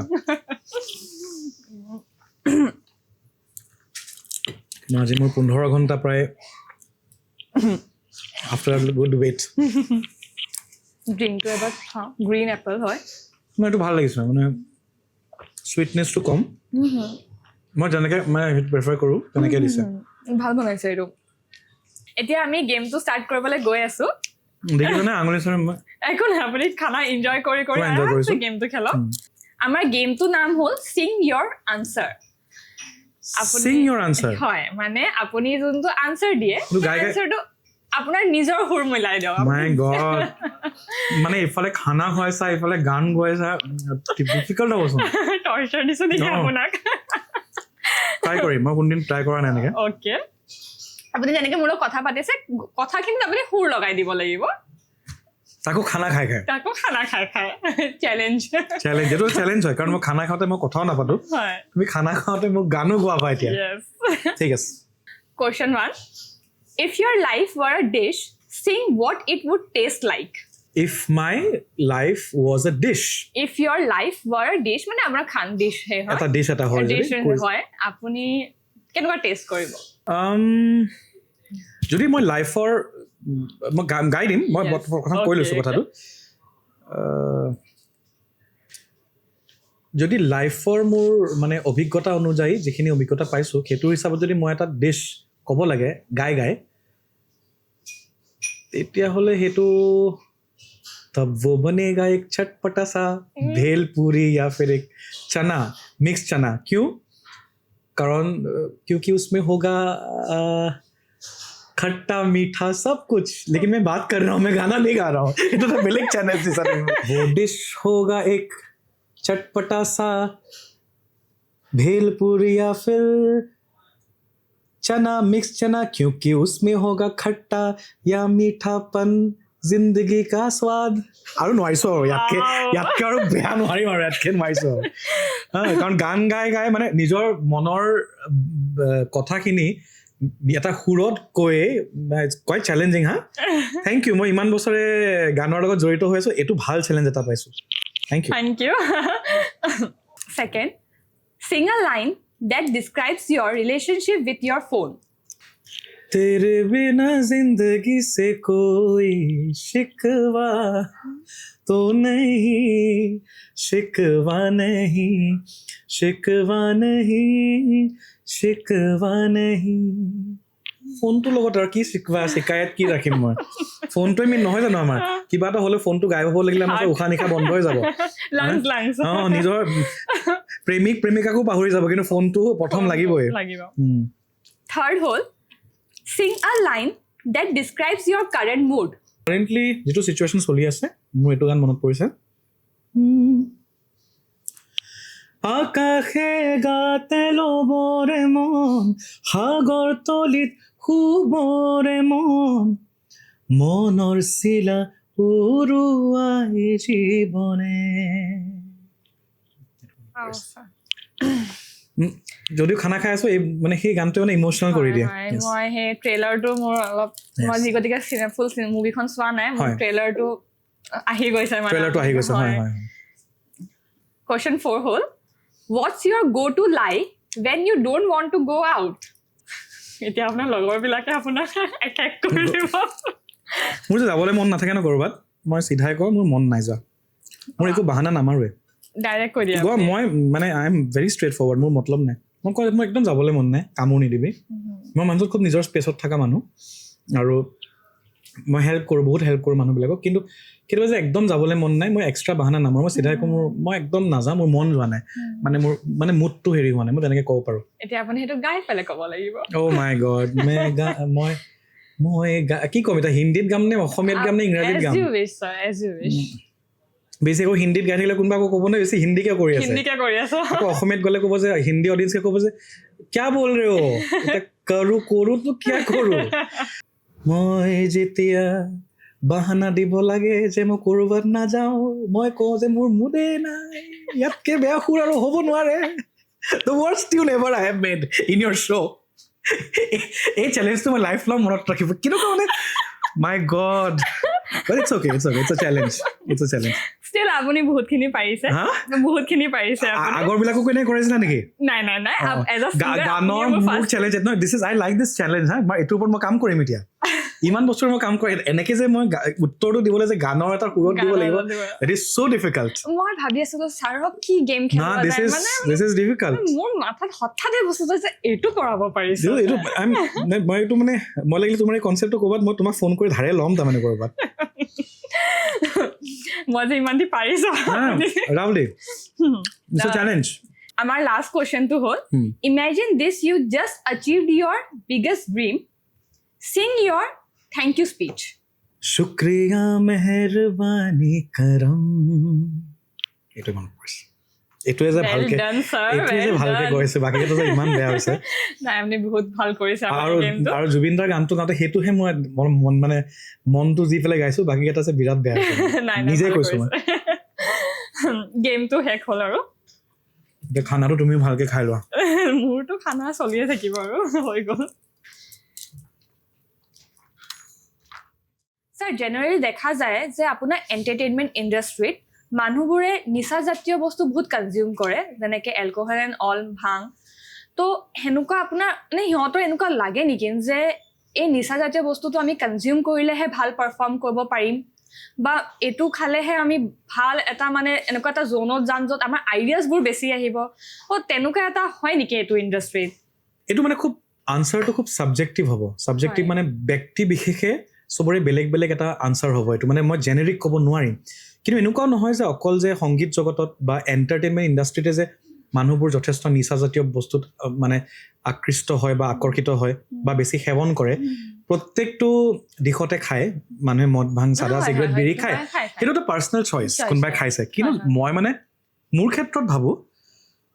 যে এডিকশ্যন যিকোনো হ'ব পাৰে এতিয়া মোৰ এডিকশ্যন মই খাদ্য ৰসিক খানা খাই ভাল পাওঁ মই আগতে খুব ভতুৱা আছিলোঁ ভাত খাই ভাল পাওঁ সেইটো কাইণ্ড অফ এডিকশ্যন আৰু মিউজিকটো যে মই সাধনা কৰি আছোঁ সেইটো মোৰ এটা এডিকশ্যন কিন্তু এইটো ভুল কনচেপ্ট তুমি যিটো প্ৰশ্নটো সুধিছা মই চাগে সেইটো অনুমান কৰিছোঁ যে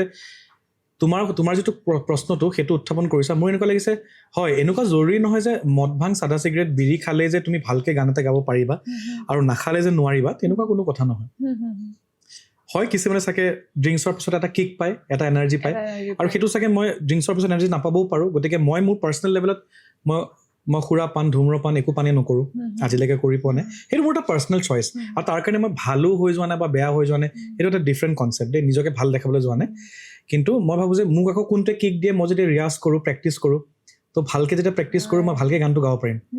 চ' চাগে মই যদি ৰিয়াজ কমকৈ কৰিম তেতিয়া চাগে মোৰ এনেকুৱা লাগিব যে মই ভালকৈ গাব পৰা নাই চ' সেইটো মোৰ কাৰণে কিক হয় তো কোনোবাই চাগে ভাবিব পাৰে যে মই এটোপাল মদ বা কিবা অলপ পেগ এটা খালেহে এক পেক দুপেক খালেহে ষ্টেজত চাগে গাব পাৰিব কোনোবাই ভাবে যে ভাং খালেহে গাব পাৰিব তো এইটো চাগে চবৰে বেলেগ বেলেগ এটা চিন্তাধাৰা আৰু মই সেইটোত বেয়া বুলি ক'বলৈ যোৱা নাই ভাল বুলি ক'বলৈ যোৱা নাই খালি চব বস্তু লিমিটত হ'ব লাগে এতিয়া মই যদি ৰিয়াজটো যদি অভাৰ লাগাতকৈ বেছি কৰোঁ মাতটো ফাটি যাব আৰু কোনোবাই যদি অভাৰ মদ খাই গানটো গাবলৈ লাগে তেতিয়া নিজে ষ্টেবল অৱস্থাত নাথাকিব গতিকে প্ৰত্যেকটো বস্তু লিমিটত কৰিব লাগে সেইটো মোৰ আনচাৰ ড্ৰিংকিং আৰু স্মকিংটো আমাৰ হেল্থৰ কাৰণে বেয়া বুলি আমি চবেই জানো মিউজিচিয়ান যোনবোৰ হয় ছিংগাৰ্ছ হয় তেখেতসকলৰ ভইচতো ইফেক্ট কৰে নে যদি আপুনি এক্সট্ৰিম ড্ৰিংকিং আৰু স্মকিঙৰ সেই কৰে কনজিউম কৰে another controversial question এফেক্টটো নৰ্মেল খানা খালেও কেতিয়াবা কৰিব পাৰে মানে too much of anything is bad ৱেডাৰ আমি বেছি অমৃত খাই দিলেও বিষেই হৈ যাব আৰু বিষটো যদি বেছি বিষটোৰ যদি পৰিমাণ বেছিকৈ খাই আছে যদি চবেই গমেই পায় যে এটা ষ্টেচুৰাৰী ৱাৰ্ণিং দিয়া থাকে যে smoking or drinking is injurious to health যোনে বিক্ৰী কৰে তাৰ তলত অলৰেডি লিখাই থাকে সেইখিনি লিখাৰ পিছত আমি ডিচাইড কৰিব লাগিব যে যিসকলে খায় কিমান কোৱাণ্টিটিত খাব লাগিব কাৰণ এফেক্টটো চব বস্তুতে কৰে মানে মই আনচাৰটো এইটোৱে কৈছোঁ যে হয়তো কোনোবাই এক পেক ৰাম বা মদ খোৱাৰ পিছত কিজনী গলাটো খুলি যাব পাৰে চ' এইটো এফেক্ট নকৰিব পাৰে সেইটো তেওঁৰ কাৰণে ভাল কথা কিন্তু সেই ৰামৰ গোটেই বটলটো খাই থৈ দিলে জানো গলাটো খুলে নহয় গোটেই পৃথিৱীখনে খুলি বেলেগ জেগাত গুচি যাব গতিকে আই থিংক সেইটো এটা ছাবজেক্টিভ আনচাৰ হয় আৰু মই কণ্ট্ৰভাৰ্চিয়েল কোনো ষ্টেটমেণ্ট দিব নিবিচাৰোঁ যে ভাল নে বেয়া কিন্তু অতিমাত্ৰাত চব বস্তুৰে বেয়া হয় তো মই ভাবোঁ যে লিমিট আগেন আনচাৰটো একে হ'ব লিমিটত খাব লাগে কিন্তু ইনজুৰিয়াছ বুলি তুমি চবেই জানো এতিয়া চিগাৰেটৰ পেকেটত লিখাই থাকে স্মকিং ইজ ইনজুৰিয়াছ এতিয়া মইহে স্মকিং নকৰোঁ কিন্তু মোৰ আশে পাশে যিবিলাকে স্মকিং কৰি থাকে মই জানো স্পেচিফিক স্মকাৰ নহ'লোঁ জানো আল্টিমেটলি লাঞ্চখনটো মোৰো গৈ আছে তো সেইকাৰণে তুমি কাকনো ধৰিব পাৰিবা ৰখাব পাৰিবা কিন্তু আমি যদি চবেই নিজৰ নিজৰ লিমিটটো বুজি পাওঁ তেতিয়া এইটো এনটোৰ কাৰণে ভাবা হ'ব ছাৰ আপোনাৰ মতে আপোনাৰ ফেভৰেট ছং কোনটো হয় আপুনিয়ে গোৱা আচ্ছা মোৰ নিজৰ গানৰ ভিতৰত ডিফিকাল্ট কাৰণ মোৰ নিজৰ গোটেইবোৰ গান মোৰ নিজৰ সৃষ্টি আৰু নিজৰ সৃষ্টি মানে নিজৰ সন্তান বুলি ধৰিছোঁ তো নিজৰ সন্তানত মানে কোনটো গান ভাল কোনটো বেয়া মই ডিছক্ৰিমিনেট কৰিব নিবিচাৰোঁ গতিকে ভাল লাগে কিন্তু কিছুমান ইম'চনেলি যদি মই এটেচ হৈ থকা কিছুমান গান যেনেকৈ তেৰি জো বাতে দিহিং দিচাং ডিমৰু আৰু হেৰি তুমি চোৱা যেতিয়া আৰু ৰিচেণ্টলি তুমি মোৰ প্ৰহেলিকা এই চাৰিটা গান তুমি আজি প্লিজ আকৌ চেক কৰিবা মোৰ চাগে ফোন কৰোঁতে তুমি কলাৰ টিউনটো তুমি মোৰ প্ৰহেলিকা শুনিছিলা চ' প্ৰহেলিকা তুমি হৃদয়ৰে ৰাগিনী দুচকুৰে তৰা সুবাসেৰে ভৰা मन बावरी सी पल दिल में उठी लहर भरे मोरे नैना लगे ना ही चैना नन्ना रे नन्ना আপুনি বিশ্বাস নকৰিব মই ৰাতিপুৱা আহি থাকোঁতে নিজৰ কাজিনক কৈছোঁ যে মোৰ প্ৰহেলিকা গানটো ইমানেই ধুনীয়া লাগে আৰু আপুনি গাই দিলে মই নোকোৱাকে মানে মই খুশ মই প্ৰহেলিকা গানটো যদিও মোৰ অডিঅ'টো বনোৱা আজি 3 বছৰমান হৈছে ইমান বেছি মই ৰাইজৰ আগত ওলাই দিয়া নাই গানটো অডিঅ' অলপ অলপ শুনিছে ভিডিঅ'টো কৰিম বুলি বহুত বছৰৰ পৰা ৰৈ আছোঁ মানে কিছুমান যে স্পেচিয়েল গান থাকে যে খুব ধুনীয়াকৈ ওলাম চ' মই সেইটো কাৰণে এতিয়াও অপেক্ষাৰত মই টিম হেৰি কৰিছোঁ আৰু গুড নিউজটো এইটো এই গানটোৰ তুমি ফিমেল গৰাকী যোনে গাইছে যিগৰাকী গাইছে তেখেতৰ নামটো হৈছে অমৃতা ৰাজন তেখেত কেৰেলাৰ তাৰে প্লেবেক ছিংগাৰ হয় ৰিচেণ্টলি ইণ্ডিয়ান আইডলত অমৃতা ৰাজন এতিয়া টপ 12 ফাইনেলিষ্ট হৈছে তো প্লিজ ইণ্ডিয়ান আইডল চালে গম পাব তাই মোৰ লগত গানটো যিটো গাই দিছে মই আজিলৈকে ইমানবোৰ মানুহৰ লগত আমি একেলগে গান গাইছোঁ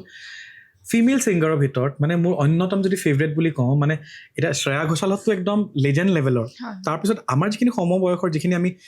ইণ্ডিয়ান লেভেলত যিখিনি আমি সৰু সুৰাকৈ কাম কৰিছোঁ তাই যিটো গাই দিছে অমৃতা ৰাজন প্লিজ এবাৰ তুমিতো অকল হেৰি অলপ শুনিছা গোটেইখিনি শুনি ল'বা তাৰপিছত তুমি মোক ফোন কৰি ক'বা মানে তাইৰ মাতটো শুনাৰ পিছত আমাৰ অসমৰ যিমানখিনি শ্ৰোতা আছিল প্ৰত্যেকে চকু পানী ওলাইছে মানে যদিও কম্পজিশ্যন মই গানটো ৰচনা কৰিছোঁ কিন্তু তাই যিটো গাই দিছে আৰু এগৰাকী চাউথ ইণ্ডিয়ান ছোৱালী হৈ অসমীয়া শব্দ গাইছে লগতে আমি কানাড়া ভাষাটো মোৰ ছেইম গানটোত অসমীয়া হিন্দী আৰু কানাড়া 3টা ভাষাত গাইছোঁ কাৰণ তাই আৰু মোৰ লগত আমি উই হেভ ডান আ কোলাবৰেশ্যন সংযোজন কৰিছোঁ আমি 2টা ভাষাৰ আমি ছিংগাৰ হয় শ্বি ইজ আ মালায়ালী ছিংগাৰ মই এজন অসমীয়া যুৱক ছিংগাৰ তো আমি তেনেকৈ মিলি পেলাই কাৰণ সংগীতত ভাষাৰ কোনো ব্যৱধান নাই কোনো ব্যাধি বা কোনো বেৰিয়াৰ নাই সংগীতটো নিজে এটা ভাষা গতিকে প্লিজ গোটেই গানটো শুনিবা অডিঅ'টোৱে পাই যাবা তুমি চবতে পাই যাবা গোটেইখিনি প্লেটফৰ্মছত আইটিউনছ চবতে পাবা চ' দেট ৱাজ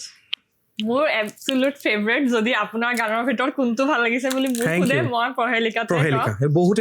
বহুতে ভাল পায় বহুত ধুনীয়া গান হয় এইটো ছাৰ আপোনাৰ ইমানটা গানৰ মাজত কোনটো গানৰ কাৰণে আপুনি চবতছে বেছি ট্ৰল পাইছে বা হেট পাইছে যদিহে পাইছে চোৱা ভানু মই তিনিটা বস্তু ইয়াতে মানে সন্নিৱিষ্ট কৰিম কথা তিনিটা ক'ম এটাটো হৈছে যে জিচকা নাম হে বহি তো বদনাম হে যাৰ নাম আছে সিয়ে বদনামী গতিকে সেই বদনামৰ কাৰণে ভয় খাব নালাগে ছেকেণ্ডলি সবচে বৰা ৰোগ কিয়া কহেংগে লোক আমাৰ সকলোতকৈ ডাঙৰ বেমাৰ এইটোৱে হয় যে মানুহেনো কি ক'ব জীৱনভৰ জন্মৰ পৰা মৃত্যুলৈকে আমি সেই ভাবোতেই গ'ল সুখ কেতিয়া ল'বা তুমি নিজকে চ' আৰু থাৰ্ড হৈছে ট্ৰলাৰবিলাকে ট্ৰল কৰি যাব এইটো এটা নতুন ট্ৰেণ্ড হয় ক্ৰিটিচিজম ভাল কথা আৰু তুমি ক'লা এটা হৈছে কনষ্ট্ৰাক্টিভ আৰু এটা ডেষ্ট্ৰাক্টিভ সকাৰাত্মক আৰু নাকাৰাত্মক যিটো দুটা আছে ক্ৰিটিচিজম মানে মানুহক ভাল বেয়াটো কোৱাটো সমালোচনা গতিকে থাকিবই আমি তাতে নস্যাৎ কৰিব নোৱাৰোঁ যোনে যি কয় কিন্তু য়েছ মই যদিও যোৱা 18টা বছৰত মই হাজাৰ গান বনোৱা নাই কিন্তু যিখিনি মই গান বনাইছোঁ মই অলপ কোৱালিটিটোৰ ওপৰত মই অলপ ৰিচাৰ্চ কৰোঁ মই এবছৰত এটা গানেই কৰোঁ বা কেতিয়াবা দুবছৰত দুটা গান কৰিছোঁ তাতকৈ বেছি মই তেনেকৈ কৰা নাই এতিয়া 18টা বছৰ যদিও মই এপ্ৰক্সিমেটলি 50ৰ পৰা 100টা গান কৰিছোঁ তাৰে ভিতৰত হয়তো মাত্ৰ 10টা গানে মানুহে চিনি পায় আৰু তাৰে ভিতৰত কেইটামান দিহিং দিচাঙৰ পৰা আদি কৰি তেৰিজবাতে পৰা আদি কৰি মানুহ কেইটামান মোৰ গান খুব মানুহবিলাকে আঁকোৱালি লৈছে ৰিচেণ্টত মই মাকচাই জেক বুলি এটা এই খুব মৰম লগা এটা গাঁৱলীয়া পৰিৱেশৰ এটা গান কৰিছিলোঁ সেইটো এটা খুব ভাল হৈছিল কিন্তু ট্ৰল মই যিটো হৈছোঁ জীৱনত এটা গানেৰে হৈছোঁ এইবছৰ বিহুৰ আগে মোৰ গান এটাৰ নাম আছিল কৰো কৰো লাগে সেই গীতটিত মোক সাংঘাতিকভাৱে ট্ৰল কৰিছে অথচ গানটোত ইমান মৰম লগা দৃশ্যগ্ৰহণ ইমান মৰম লগা টিউন মাজুলীৰ আমি কথা পাতিছোঁ ইমান কথা কিন্তু মানুহবিলাকে এই 2-3জনমান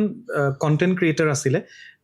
নিজকে খুব মুঠাপুটা বুলি ভাবে খালি লোকক বদনাম কৰি লোকক ট্ৰল কৰি মানে নিজকে পাব্লিচিটি লয় সেই তেনেকৈ সেইটো গানেই আছিল কৰো কৰো লাগে য'ত মোক সাংঘাতিকভাৱে ট্ৰল কৰিছিল মোৰ 18টা বছৰ যিখিনি মোৰ ক্ষুদ্ৰ প্ৰয়াসেৰে মই যিখিনি ৰাষ্ট্ৰীয় প্ৰেক্ষাপটত আন্তঃৰাষ্ট্ৰীয় প্ৰেক্ষাপটত নিজৰ নাম কৰিবলৈ অলপ হ'লেও চেষ্টা কৰিছিলোঁ সেই নামটো ক'ৰবাত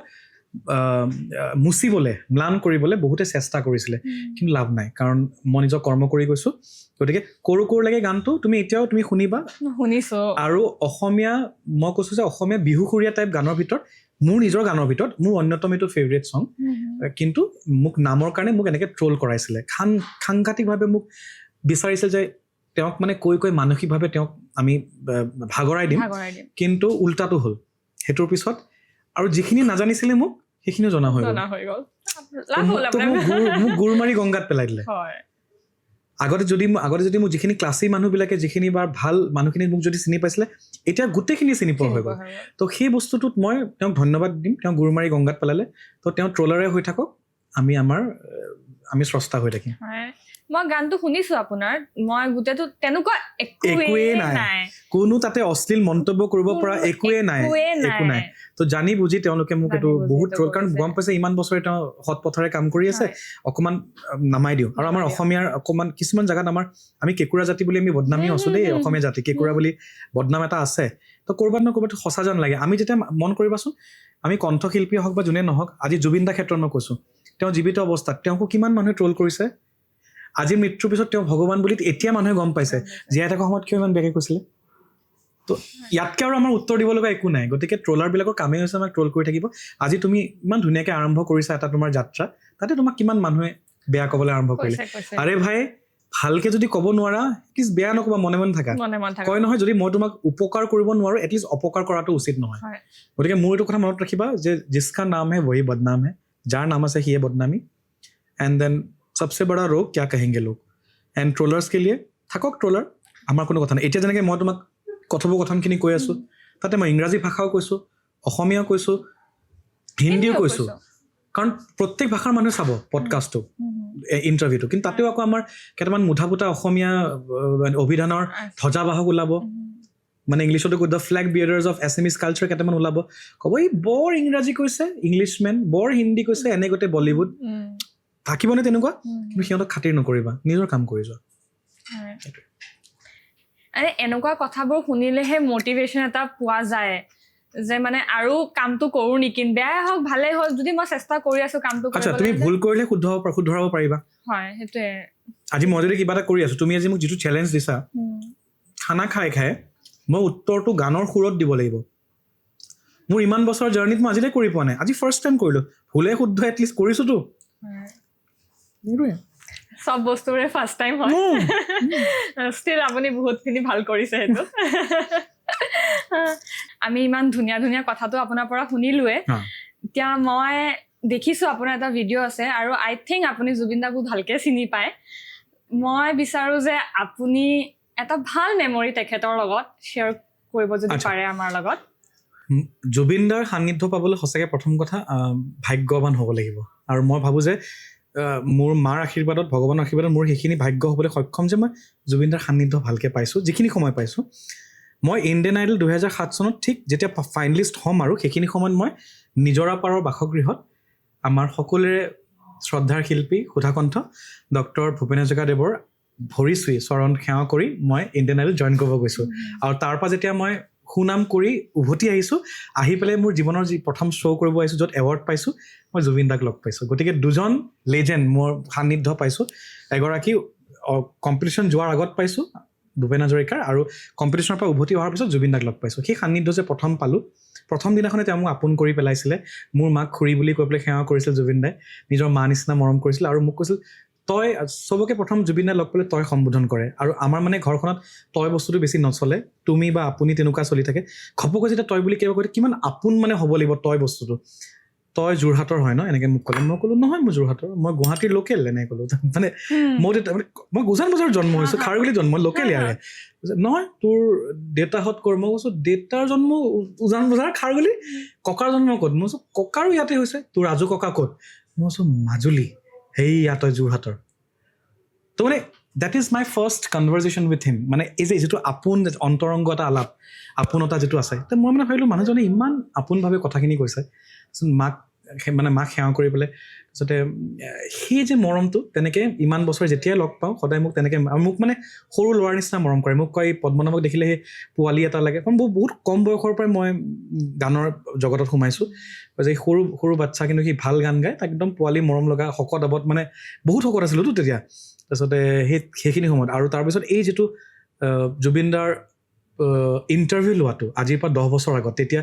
ইমান ইজিলি জুবিন দাৰ ইণ্টাৰভিউ লোৱাটো ইমান সহজে নহয়। আৰু সেইখিনি মই প্ৰাগ চেনেলক ধন্যবাদ জ্ঞাপন কৰিম। মই চেনেলৰ নামটো এইকাৰণে লৈছোঁ, মই এটা সুন্দৰ অনুষ্ঠান কৰিছিলোঁ, দ্য উইকেণ্ড উইথ পদ্মনাভ। সেই অনুষ্ঠানৰ জৰিয়তে মই জংকীবাৰ বাৰ্থডে চেলিব্ৰেশ্যনৰ কাৰণে স্পেচিয়েল এটা এপিছ'ড আছিলে। তো জুবিন দাৰ যিটো খাৰগুলি বাসগৃহ, তাতে মই অনুষ্ঠানটো হেৰি কৰিব গৈছিলোঁ, এংকাৰিং কৰিব গৈছিলোঁ। তেতিয়া আবেলি 4টা বজাত আমাক এপইণ্টমেণ্ট দিছে, আৰু পুৱতি নিশা 2:30 বজাত আমি শ্বুটিং আৰম্ভ কৰিছোঁ। চ' সেই অভিজ্ঞতা কেতিয়াও নাপাহৰোঁ। আজি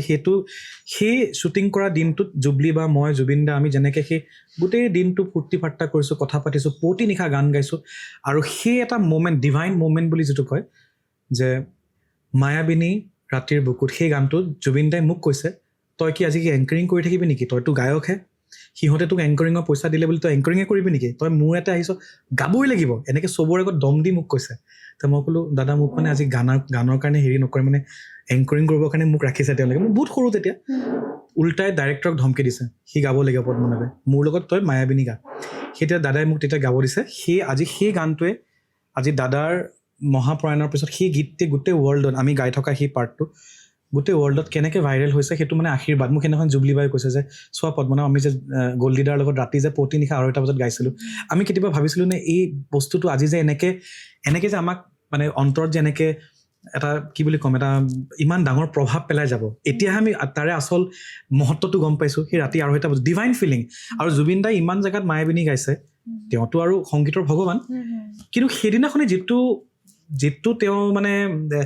আন্তৰিকতাৰ যিটো ইম'চনেল হয়, তেওঁ জংকীবাৰ কাৰণে যিটো গাইছে মায়াবিনী ৰাতি, তাতে এটা বেলেগ অৰা। মানে এতিয়া চবে চালে সেই ভিডিঅ'টো বহুত ভাইৰেল হৈছে এতিয়া। তো সেইটো আই থিংক মোৰ জুবিন দাৰ লগত চিৰস্মৰণীয় এটা মুহূৰ্ত সদায় কাৰণে থাকি গ'ল। সেইটো মানে এটা আশীৰ্বাদ জুবিন দাই মোক দি গ'ল। তো সেইটো মই সদায় মনত, মোৰ জীৱন মানে অন্তৰত ৰাখি মই তেনেকৈ আগবাঢ়িম। ভাল লাগে জুবিনদাৰ লগত চবৰে নিজৰ নিজৰ এটা ষ্টৰী এক্সপিৰিয়েঞ্চ আছে আছে yes চবে যেতিয়া এনেকুৱা শ্বেয়াৰ কৰে ভাল লাগে সেই মেমৰিবোৰ শুনি পেলাই জুবিন দাই সকলোকে আপোন কৰিব পাৰে সেইটো তেওঁৰ সকলোতকে ডাঙৰ তেওঁৰ এইটো এটা কি বুলি ক'ম মানে টেলেণ্ট এইটো চবৰে নাথাকে এইটো মানে 100 বছৰ 1000 বছৰৰ মাজতহে এজন মহানায়ক হিচাপে জন্ম হয় তো সেইকাৰণে তেওঁক সংগীতৰ ভগৱান বুলি আমি সকলোৱে মানিছো থেংক ইউ ছাৰ আমাৰ লগত আমি ইমান ধুনীয়া ষ্টৰী এটা শ্বেয়াৰ কৰিলে thank you so much for having me thank you so much thank you আপোনাৰ লাইফৰ মটোটো কি হয় জিঅ' আৰু জিনে দো শান্তিত নিজৰ জীয়াই থাকে আনকো জীয়াই থাকিব দিয়া কাৰণ চবে ডিজাৰ্ভ কৰে এখন পৃথিৱী আপুনি যোনটো কথা ক'লে জিঅ' আৰু জিনে দো একজেক্টলি ছেম যেতিয়া মই নিজৰ হাজবেণ্ডৰ লগত কৰিছিলো ফুড পডকাষ্টটো হয় সিও একজেক্টলি ছেম এইটোৱে কৈছিলে মটোটো So I জিঅ' think আৰু জিনে দো তেতিয়াহ'লে মই এইটো ক'ব পাৰোঁ যে যিখিনি মানুহ আমি জীৱনত এটা পজিটিভ এপ্ৰ'চ ৰাখোঁ ন যোনে খুব ঘাত প্ৰতিঘাতৰ মাজত কিবা হ'বলৈ সক্ষম হৈছে আমাৰ চাগে চবৰে জীৱনৰ সেইটো এটা উদ্দেশ্য যে জিঅ' অৰ জিনে দো একজেক্ট এনেকে মানে আমি নিজেও জীয়াই থাকোঁ ভালকে আৰু মই আনকো ভালকে জীয়াই থাকিবলৈ সুযোগ আমি চবেই ইটোৱে আনটোৰ লগত ভালকে সুযোগ দিলেহে পাৰিম তুমি বোলে ভাল এটা কাম কৰি আছা বা বেয়া কৰি আছা চিধাই তোমাক তলত পেলাই দিছে উঠিবা কেনেকে তো মই খুব ঘাত প্ৰতিঘাতৰ মাজেৰে মই আজি এইখিনি স্থানত উপনীত হৈছোঁ মই কৃতজ্ঞতা লৈহে কিন্তু আগবাঢ়িছোঁ মই মানুহক কৃতজ্ঞতা জনাইহে আগবাঢ়িছোঁ সেইটোৱে ছাৰ আপুনি নিজৰ লাইফত কি বস্তু লৈ চবতছে বেছি গ্ৰেটফুল হয় I think I am grateful that মই লাইফত বহুত হাৰ্ডশ্বিপ পাইছোঁ ঘাত প্ৰতিঘাত পাইছোঁ কাৰণ মোৰ চাইল্ডহুডটো মোৰ শৈশৱ কালটোত যদি মই কষ্ট নাপালোহেঁতেন তো আজি চাগে মই এই মোৰ মৰমৰ অডিয়েঞ্চৰ আগত চাগে পদ্মনাভ বৰদলৈ বুলি এজন দুজনে যিসকলে মোক জানে পদ্মনাভ বৰদলৈ নামৰ এগৰাকী অসমৰ ছিংগাৰ আছে তেওঁ আজি কষ্ট কৰি ইণ্ডিয়ান আইডল সাৰেগামাপা হওক অডিশ্যন দি কষ্ট কৰি গানৰ পৰীক্ষা দি গানৰ প্ৰশিক্ষণ লৈ আগবাঢ়িছে তো আই থিংক সেইটো গম নাপালেহেঁতেন কোনোৱে তো মই thanks to my those hardship in childhood যিটোৰ কাৰণে মই পঢ়া শুনাও মেইনটেইন কৰিলোঁ গান বজানাও মেইনটেইন কৰিলোঁ মানে সদায় কিবা এটা জেদ এটা আছিল ভাল কামৰ যে মায়ে কষ্টত আমাক ডাঙৰ কৰিছে মায়ে যাতে কেতিয়াও ডিছএপইণ্ট নহয়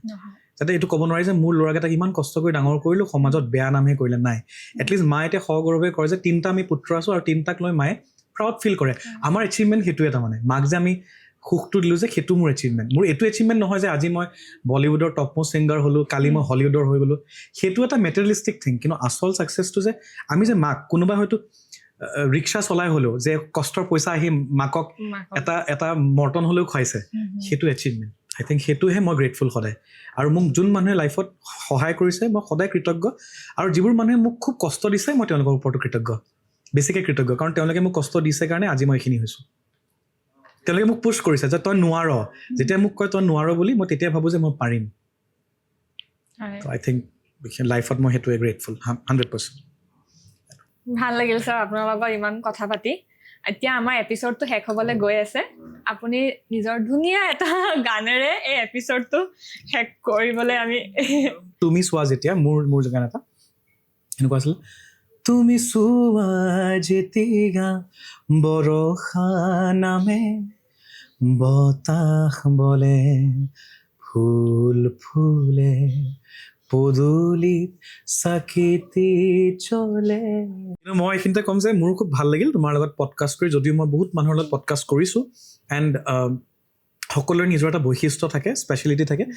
ইয়ৰ speciality is your innocence and I really like that আৰু এইটো জেনুইনলি আহিছে বহুত মানুহৰ ইন'চেঞ্চটো বহুতে ফেক দেখায় কেমেৰাৰ আগত কিন্তু ফেক বস্তুটো টিকি নাথাকে যেনেকৈ মই খুব ষ্ট্ৰেইট ফৰৱাৰ্ডে যি কথা আছে ডাইৰেক্ট মই কওঁ কোনোবাই মোক ভাল ভাবিলেও ভাবিব বেয়া ভাবিলেও ভাবিব মই তেনেকৈ কথা পাতোঁ মোৰ বন্ধু বান্ধৱৰ লগতো মই তেনেকৈ কথা পাতোঁ চবৰ লগত মই তেনেকৈ কথা পাতোঁ কোনো এই যে এটা কয় প্ৰফাইলিং কৰে আজিকালি মানুহবিলাকে কাৰ লগত কেনেকৈ কথা পাতিম কোনে কি ভাবিব সেনেকুৱা নহয় নিজৰ নিচিনা থাকা ইয়ৰ ইন'চেঞ্চ সেইটো কাৰণে আৰু খুব সুন্দৰ সুন্দৰ খানা খোৱালা thanks to you thanks to Meal Over Mic and thanks to Fusion Affair ইমান ধুনীয়াকৈ যে খানা খাই আছোঁ আৰু খানা খাই খাই ৰাক্ষসৰ নিচিনা খানা খাই মই যে কথা পাতি আছোঁ আজি সেইটো তুমি মানে এইটো উইনাৰ মানে তুমি কাৰণ মই খানা খোৱাৰ সময়ত মই ফোন চোন চব ছাইডত চাইলেণ্ট কৰি একদম খুব মনোযোগেৰে মই খানাটো খাওঁ কিন্তু আজি ভালো লাগি আছে ছামথিং ডিফাৰেণ্ট আৰু থেংক ইউ ফৰ হেভিং মি সেইটো ভালো হয় ছাৰ কিন্তু খোৱাৰ টাইমত এনেও কথা পাতিব নালাগে কিন্তু এইটো বস্তুটো মানে মোৰ সঁচাকৈ এনেকুৱা লাগে যে ডাইনিং টেবুলত যিমান কথা ওলায় মানে মনৰ কথাবোৰ যিমান ডাইনিং টেবুলত ওলায় আৰু ক'তো নোলায় আৰু আমাৰ আজিকালিৰ যোনটো যুগ হৈছে আমি কেতিয়া লগ পাওঁ গোটেই ফেমিলি আমি লাষ্টৰ ৰাতি ডিনাৰতহে লগ পোৱা যায় তো দিনটো কি হ'ল কি নাই কি ভাল কি বেয়া সেই ডিছকাশ্যনটো আমাৰ ডিনাৰ টেবলতে হয় লাভলি সেই থিমটো লৈ পেলাই মই এইটো ষ্টাৰ্ট কৰিছিলোঁ আৰু যাতে বহুত তুমি মানে কি বুলি ক'ম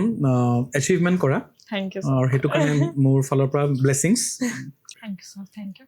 মই বৰ ডাঙৰ হেম্পাৰ এটা আনিব পৰা নাই আপোনাৰ কাৰণে আপোনাক সৰু বস্তু এটা দিছোঁ মই মানে এইটো মোৰ কাৰণে বেষ্ট হেম্পাৰ ডাঙৰ বুলি নহয় ইয়াৰ প্ৰকৃতি আৰু মানে জুবিন দাই কোৱাৰ নিচিনা জুবিন দাই যেনেকৈ নাহৰ গছ ভাল পায় আৰু যিকোনো গছ পুলি সদায় ইয়াতকৈ বেষ্ট গিফ্ট হ'ব নোৱাৰে actually so' thank you so' much আৰু এটা থটফুল গিফ্ট বুলি যে কোৱা হয় thank you so' much for this